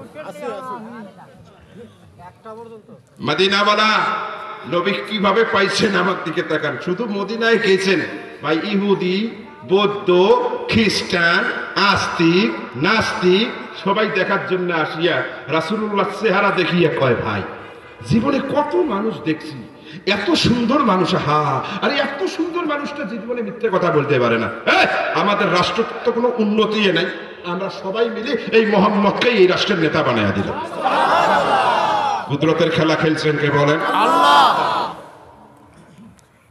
নবী করিম সাল্লাল্লাহু আলাইহি ওয়াসাল্লাম বললেন, তোমরা কি আমাকে নেতা বানাইলে? বলো হ। নেতা বানাইলে হবে না, এতদিন দেশ চালাইছো কিভাবে? মুখে মুখে মুখে হবে না, আমি দেশ চালাবো, একটা লিখিত সংবিধান করব। সুবহানাল্লাহ বলবেন না? কি লিখিত সংবিধান? অনেকে যে এই রাজনীতির কথা কয়, ওদের 14 গোষ্ঠীকে বলবেন, পৃথিবীর ইতিহাসে প্রথম লিখিত সংবিধান সক্রেটিস লেখে নাই, আলেকজান্ডার লেখে নাই, মাও সেতুং লেখে নাই। পৃথিবীর প্রথম লিখিত সংবিধান রাষ্ট্র চালাবার ক্ষেত্রে যিনি লিখেছেন তিনি হলেন আপনার আমার কলিজার টুকরা নবী মুহাম্মদুর রাসূলুল্লাহ সাল্লাল্লাহু আলাইহি ওয়াসাল্লাম। রাজনীতি আমাদেরকে শেখায়, রাজনীতির মূল মন্ত্র তো রাসূল শিখিয়েছেন। দেশ যে লিখিত রাষ্ট্রের একটা সংবিধান থেকে রাসূল প্রথমে শিখিয়েছেন। উনি কি করলেন? প্রথমেই দেশটার নাম পরিবর্তন করে দিলেন। নামটা ছিল ইয়াসরিব। উনি কয়, এটা হবে না, আমি যে নতুন নেতা হলাম এটা বিশ্ববাসীকে জানিয়ে দেওয়ার জন্য আমি এর নাম রাখলাম মদিনাতুল মুনাওয়ারা। আল্লাহু আকবার। ভাই নেতা পরিবর্তন হলে নামও পরিবর্তন হয় না? না কিছু কিছু লোক কয়, হুজুর ওরা ভুল করছে। এই যমুনার সাথে কিভাবে কি করলেন? কি দরকার আছে নামটা পরিবর্তন করা? কি দরকার আছে? আমি গেলাম, ভাই শুনে এদিকে এসে কি বলবেন হুজুর বলেন তো? আপনি কি জানেন রাসূল মক্কা থেকে মদিনায় গেছিল, আগে নাম কি ছিল? শুনছি ইয়াসরিব, পরে কি হয়েছে? কয় মদিনা হয়েছে। কেন হয়েছে? বলে রাসূল ক্ষমতায় এসেছে, তাদের দেশে যে একটা পরিবর্তন হয়েছে। এর প্রথম কাজটাই হলো নাম পরিবর্তন করতে। কথা বলেন। আর 2 নম্বরের কথা হলো সবাই এক মানসিকতার নয়। কথা রাসূল নাম পরিবর্তন করলেন। তারপরে ধারাটা ছিল ধর্ম যার যার, রাষ্ট্রসভা। সুবহানাল্লাহ বলেন। আমার নবী কয় তুমি কি করো? কয় আমি ইহুদি ধর্ম। আর তুমি নাসারা। তুমি কি? কয় আমি আল্লাহরে মানি না। কয় যারা যারা যা ইচ্ছা করো ধর্মের ব্যাপারে আমি কিছু বলবো না, তবে রাষ্ট্র, আমি যে রাষ্ট্রের নেতা, এটাতে যদি কেউ এসে আঘাত করে ধর্মের ব্যবধান আমরা ভুলে যাব, সবাই ভাই ভাই হয়ে এই রাষ্ট্রটাকে রক্ষা করব। চিৎকার মেরে বলুন আল্লাহু আকবার। এটা ছিল দ্বিতীয় ধাপ। সবাইকে কি নেতা গো, তাহলে তো ইনি ধর্মের জন্য আসে না, ইনি তো একটা মারাত্মক নেতা। কিন্তু এটা যে রাসূলুল্লাহর হিকমা ওরা বুঝতেই পারেনি। কথা কন না কেন? দিন যত যায় বলেন তো মুসলমানের সংখ্যা বাড়ে না বাড়ে? হ্যাঁ, খালি বাড়ে। রাসূলুল্লাহর পেশাব করার ঢং দেখে মানুষ মুসলমান হয়ে গেছে। তো ইহুদিরা কয় হায় হায়, ঘটনা কি? আমাদের লোক সবে তো গেল। খ্রিস্টানের কয় হায় হায়, ঘটনা কি? সবে তো গেল। অন্তরে জ্বালা ধরে গেছে, কিন্তু কিছু করতে পারে না। কারণ কিছু করলেই কথা কি, কেউ যদি এই দেশের বিরুদ্ধে ষড়যন্ত্র করে সবাই এক হইয়া ওকে কি করবো, বাড়ির সাথে একে মিশে গেল। ভয় করে না, কিন্তু ওদের জ্বালা যখন বেড়ে গেছে তখন ওরা গোপনে গোপনে আবু জেহেল, উতবা সাহেবার ওখানে গেছে, চিঠি লিখছে, বলে ভাই এমন একটা আমি ভুল করছি গো ভাই, নেতা বানাচ্ছি, লোকটা ভালো, কিন্তু আমাদের ধর্ম মনে হয় আর 2-4 বছর গেলে একটা লোকও থাকবে না, সব মুসলমান ওই মোহাম্মদের দলাইয়া যাবে। ভাই আমার জ্বালা রে ভাই, যতই হোক পূর্ববর্তী আমার বাপ দাদার ধর্ম রক্ষা করা লাগবে। এক কাজ করো, বলে কি, তোমরা দলবল নিয়ে মদিনা আক্রমণের জন্য আইসো, তোমরা হবেন হানাদার, আমরা ভিতর থেকে হব রাজাকার। কি তোমরা হবে হানাদার, আমরা হব কি? তাই নাকি? গোপনে গোপনে বলেন তো, আল্লাহ গোপন ঘটনা জানে কি জানে? আল্লাহ রাব্বুল আলামিন এবার সাথে সাথেই নবীর উপরে কোরআনের আয়াত নাযিল করে দিয়ে বলেন, হাবিব 13 বছর আপনারে মেরেছে, আমি কিছু বলি নাই, প্রতিরোধের কথাও বলি নাই। এবার আপনার লালিত শত শতবার ধন ইসলামী রাষ্ট্রের বিরুদ্ধে ষড়যন্ত্র করেছে হানাদার আর রাজাকার মিলে। দেরি করবেন না, আপনার সাহাবীদেরকে নিয়ে আপনি জিহাদের ময়দানে বের হয়ে যান। চিৎকার মেরে বলেন আল্লাহ। জিহাদের আয়াত যখন নাযিল হয়েছে, ওমর রাদিয়াল্লাহু তাআলা আনহু সাহাবীদেরকে নিয়ে রাসূল বের হয়েছেন। রাসূল হলো আমির, লিডার। ওমর রাসূলকে 7 বার ক্রস করে সামনে চলে গেছে। সুবহানাল্লাহ। আমার রাসূল কয় ওমর লিডার, কিন্তু আমি কয় সরি হুজুর, আস্তাগফিরুল্লাহ। আবার এসে 7 বার গেছে। ওমরের চিন্তা হলো, কিরে 13 বছর কত কষ্ট, খালি আসুক না কেন, মার কাকে বলে কত প্রকারে বলে। আরে ভাই, হাদিসের মধ্যে আসছে তরবারি বারে বারে খুব থাকি বাই করে। আল্লাহু আকবার বলবেন না? আল্লাহর নবী কয় কি, এখনো তো যুদ্ধ শুরু হয়নি, কয় ভুলেছে। দেখেন এই 5ই আগস্টের বিপ্লবের পর কয় খবর খায় নাই কিছু। অনেকে কয় বাবা সাইফুল ইসলাম একটা কথা, তোমরা তো ভালো ওয়াজ করেন, হ্যাঁ ওই বলবেন ওয়াজের মধ্যে ওরা ভুল করছে, দেশে যেন আর গন্ডগোল না হয়, ওদের মারামারি যেন না হয়। তারপরেও হয়, ফোন দেয়, কি হলো, কই গেলে? আমি কই বাবার সঙ্গে। আল্লাহর নবীর সাহাবীর মধ্যে সবাই কিন্তু আবু বকর, ওসমান, আলী না, কিছু ওমরও আছে। কথা কয় না কেন?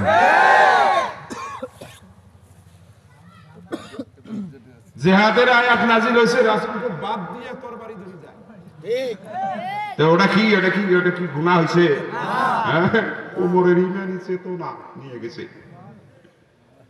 তো এরকম কিছু 2-1টা হতে পারে, এগুলো আসলে আবু বকর সবাই না, কিছু ওমর 4-5টা থাপড় লাগাইতে পারে, এটাতে কিছু অন্যায় কিছু না। এই যারা এই ধরনের ওয়াজ করতে বলে না, এরা হলো পিছলে ঘুরে। তো 17 বছরের অন্যায় তুই দেখিস না? আরে কথা কইস না কেন? আরে আমি কুড়িগ্রামের সওয়াল, 4 বছর আমি কুড়িগ্রামে ঢুকতেই পারি না। আরে কথা কর না কেন? কারা করেছিল? আমরা তো তাদেরকে চিনি, কিন্তু আমরা তো তাদের ব্যাপারে বলি নাই। কিন্তু ওমরের মানসিকতা নিয়ে কেউ যদি করে, বাধা দেওয়ারও শক্তি আমাদেরও নাই, কারণ ওমরও ইসলাম, আবু বকরও ইসলাম। কথা বলেন না কেন?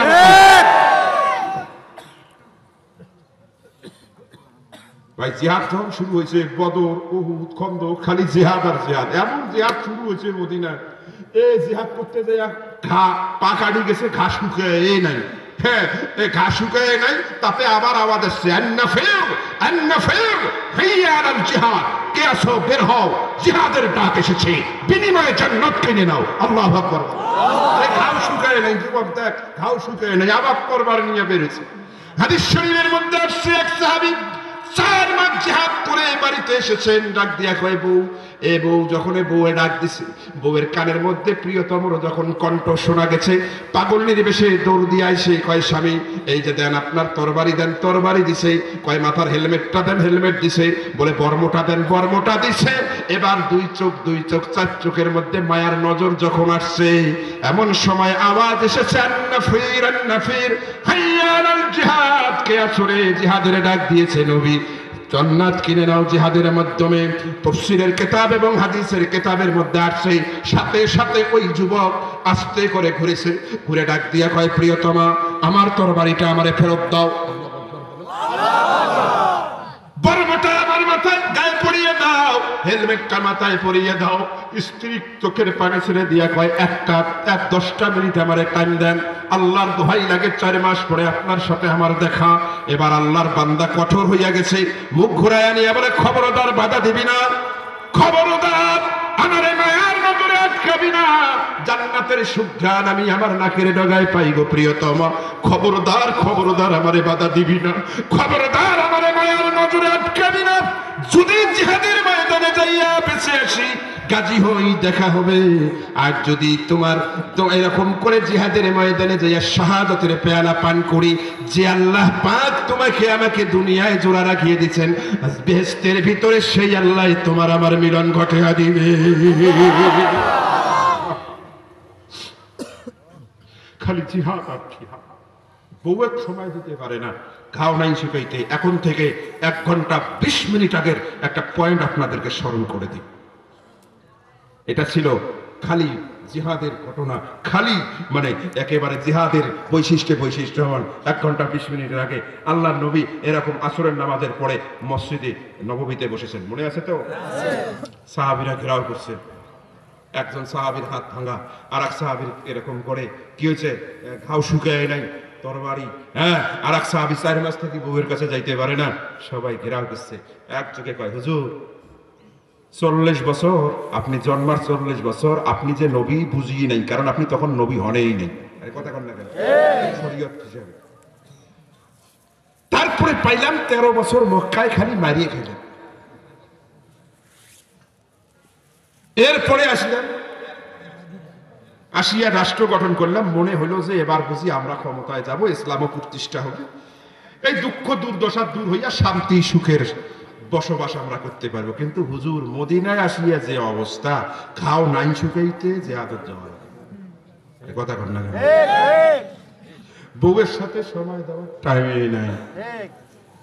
হুজুর হুজুর তাহলে এই এই এই এই এই এই ইসলাম এটা ক্ষমতায় আসবে কখন? আমরা ক্ষমতায় যাব কখন? মুসলমানেরা ক্ষমতায় যাবে কখন? আর ইসলাম গোটা পৃথিবীতে কায়েম হবেই বা কখন? আর একটা আমরা আরামের ঘুম, শান্তির ঘুম, জমিদারি ঘুম পারবো কখন? বউকেই সময় দিতে পারিনি, ঘাও শুনাই শুকাইতে জিহাদের জন, এটা পাবো কখন? বলেন, প্রশ্নটা সহজ ছিল না কঠিন ছিল? আমার নবী চিন্তাই করে নাই সাহাবী বেকায়দার প্রশ্ন। আমার নবী একেবারে বোবার মতো হইয়া গেছে। সাহাবীরা বলে কি, নবী জবাব দিতে পারে না। আল্লাহ রাব্বুল আলামিন জিবরাইলকে পাঠাইলেন, স্বয়ং আল্লাহ রাব্বুল আলামিন তার কুদরতি জবান ব্যবহার করে মিন ওয়ারাইল হিজাব, নূরের পর্দার আড়াল থেকে আমার আল্লাহ পাক রাসূলের পক্ষ হইয়া সাহাবীদের প্রশ্নের জবাব দিতে যাইয়া সূরাতুন নূর এর 55 নম্বর আয়াত নাযিল করে দিলেন। আল্লাহু আকবার। এটা তাফসীর বলা কি নাযিল করলেন? আল্লাহ কয়, ওয়া'দাল্লাহুল্লাযীনা আমানু মিনকুম وعملوا الصالحات ليستخلفنهم في الأرض كما استخلف الذين من قبلهم وليمكنن لهم دينهم الذي ارتضى لهم وليبدلنهم من بعد خوفهم أمنا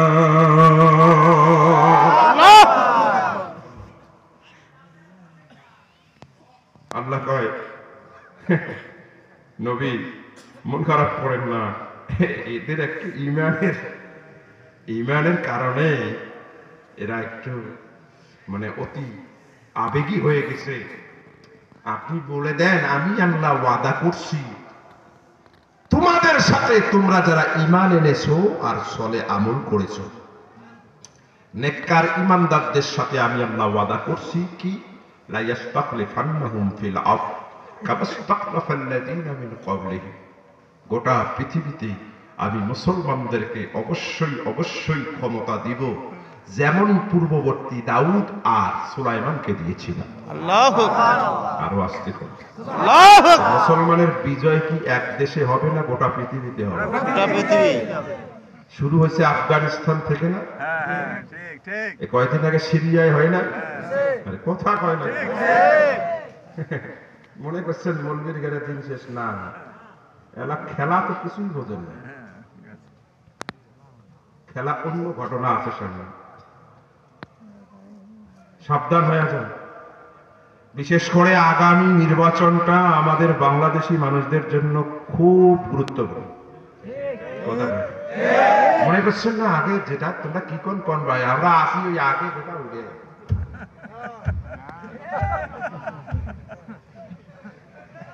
পস্তাবেন বুঝে শুনে নির্বাচিত করবেন, এ কারণে যে আগামী পলিটিক্স জিও পলিটিক্স না, আগামী পলিটিক্স হলো খেলাফার পলিটিক্স। এটা একদিন রাখেন।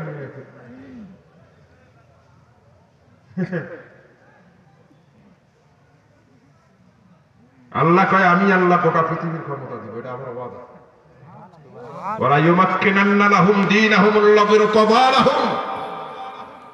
যে ইসলাম আমি তাদের জন্য মনোনীত করেছি সেই ইসলাম আমি নিজ জিম্মাদারিতে গোটা পৃথিবীতে কায়েম করে দেব।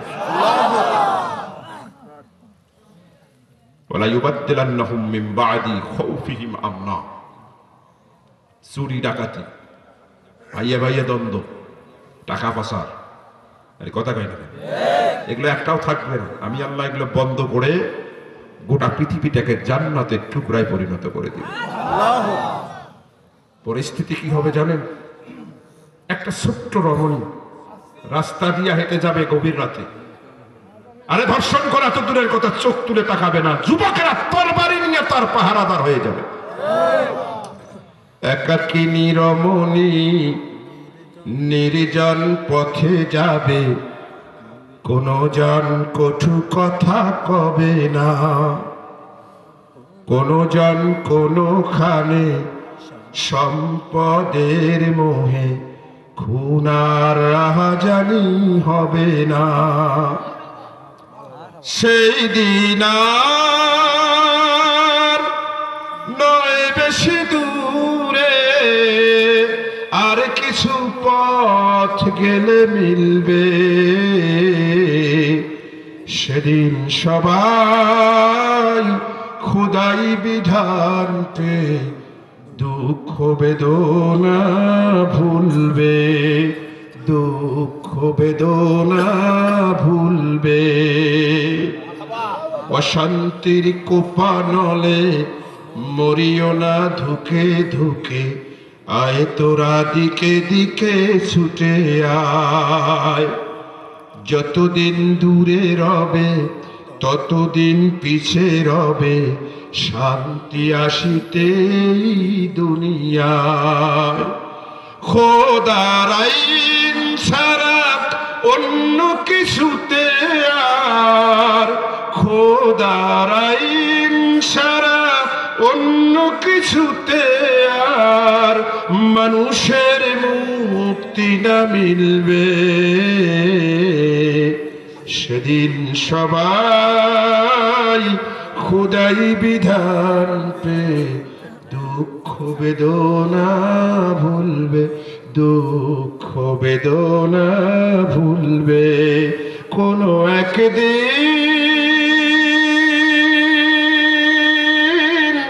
এদেশের আকাশে কালিমার পতাকাই দুলবে, সেদিন সবাই খোদাই বিধান পে দুঃখ বেদনা ভুলবে, দুঃখ বেদনা ভুলবে। এটা আল্লাহর ওয়াদা। তবে আল্লাহ পাক বলেন এই ওয়াদা আমি পূরণ করব, শর্ত হলো একটা। বলেন কয়টা? ইয়াবুদুনানি লা ইউশরিকুনা বিশাইয়া। আমি আল্লাহ পাক গোটা পৃথিবীতে ইসলামকে ক্ষমতা দিব, ইসলাম কায়েম করে দিব, ধ্বংস অশান্তি দূর করে শান্তিময় পৃথিবী করব। শর্ত হলো একটা, আমার ইবাদত করতে হবে শিরক মুক্ত। কি করা লাগবে? ইবাদত কি আমরা শিরক মুক্ত করি না যুক্ত করি? বাংলাদেশে ইবাদতের কোনো অভাব নেই। মিলাদ আছে, কিয়াম আছে, পীর সাহেবের ঘরে ওজিফা আছে, জামাতে ইসলামের কর্মসূচি আছে, নামাজ আছে, সবে বরাত আছে, সবে কদর আছে, কত যে নামাজ আছে। আর কথা কয় না, ইবাদতের অভাব নাই। কিন্তু আল্লাহর ওয়াদা বাস্তব হয় না কেন? কারণ আমরা যা ইবাদত করি 90% ইবাদত শিরিক যুক্ত। শিরিক কি যুক্ত? শিরিক মুক্ত ইবাদত কেমনে করবেন? দিছেন অনেক দেরিতে তুলে, অল্প একটু যদি বলি শিরিকের ব্যাপারে কষ্ট হবে আপনাদের। শিরিক 5 প্রকার। বলেন কয় প্রকার? বলেন কয় প্রকার? 5 প্রকার। 1 নম্বরে হলো আশিরকু বিজ্জাত, 2 নম্বরে হলো আশিরকু ফিস সিফাত, 3 নম্বরে হলো আশিরকু ফিল ইবাদাহ। ইবাদতের ভিতরে শিরিক। ইবাদতের মধ্যে শিরিক কি? যা ইবাদত করবেন একমাত্র আল্লাহর জন্য করবেন, মানুষ দেখানি ইবাদত করলে ওটা ইবাদতে শিরিক হয়ে যায়। আরে কথা কয় না? যেমন ধরেন নামাজ, আমি যখন নামাজ পড়ি, আমার মসজিদে যখন যাই আল্লাহু আকবার, রুকুতে যাই, এমন ভাব করি মনে হয় রুকুত থাকি আর উঠবো। আমার মুসল্লি কয় দেখছেন আল্লাহর ওলি আমাদের একটা হুজুর। কিন্তু বাড়িতে যখন নামাজ পড়ি মুরগি যেমন আদা খায় টক টক।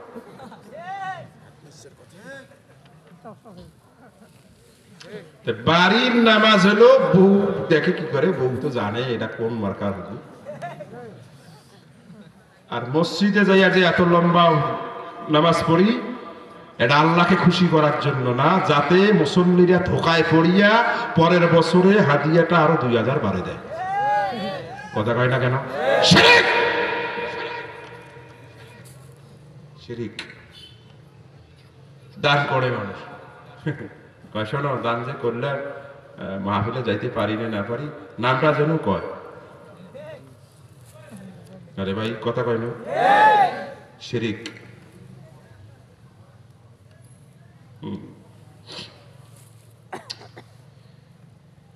এই দলটা আমাদের দেশে আগে কুড়িগ্রামে খুব ছিল। আমরা যখন কুড়িগ্রাম আলিয়ায় পড়ছি, একটা দল আছে এই মসজিদের মধ্যে গোল হয়ে বসিয়ে এই জামার নিচ দিয়ে হাত ঢুকি দিয়ে এরকম করে। আরে কথা কয় না? জিকির জিকির। তা আমি জিজ্ঞেস করি ভাই এরকম বুঝবেন না, আপনারা শরীয়তের আলেম মারেফত বোঝেন কি? আমরা গোপনে জিকির করি, খুফিয়া খিফাতা বলে, গোপনে বলে জিকির। আমি কইলাম ভাই আপনারা যে কায়দায় বলছেন এটা গোপন না, মানুষের আরো নজর বেশি গেছে। আরে কথা কয় না কেন?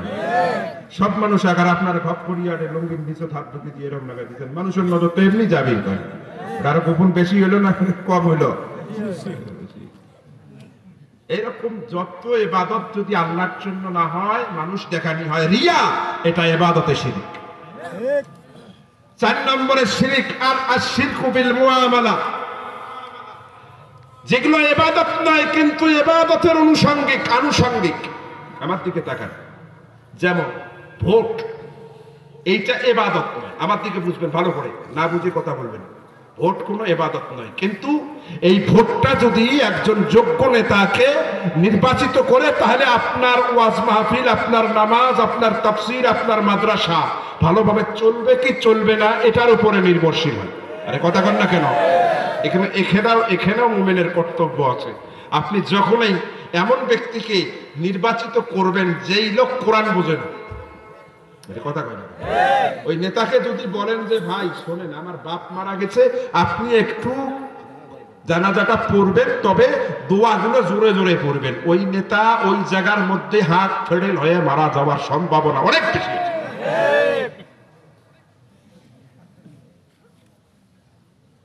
আপনি যদি এই কাজটা করেন এটাও শিরিক। শিরিকের আলোচনা যদি করি না, আগুন ধরবে এখানে, আগুন।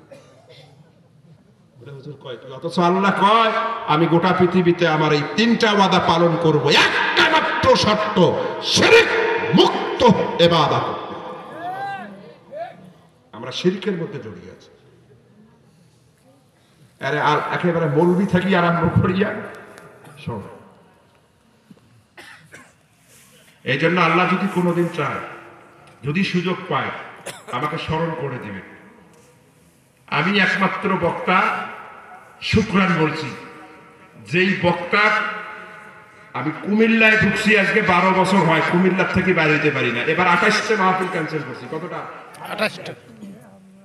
সুন্দরগঞ্জে মাহফিল করি আজকে প্রায় 21-20 বছর থেকে, সুন্দরগঞ্জ থেকে বের হইতে পারি।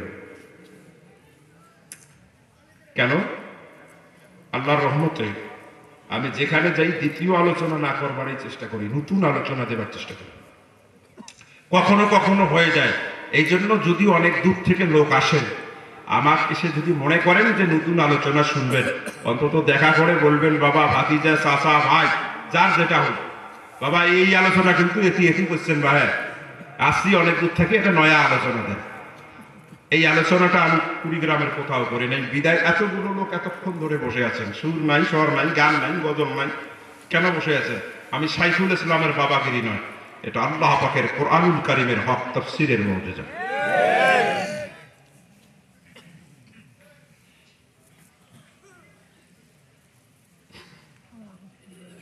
আল্লাহ পাক আমাদেরকে ওই পর্যন্ত যেন হায়াত দেয় যেদিন গোটা পৃথিবীতে খেলাফতের পতাকা উঠবে। বেশি দূরে না, খুব কাছাকাছি চলে আসছে। সুবহানাল্লাহ বলেন না? সুবহানাল্লাহ। দামেশকে আসবেন ঈসা আলাইহিস সালাম ইমাম মাহদীর সৈনিক হিসাবে।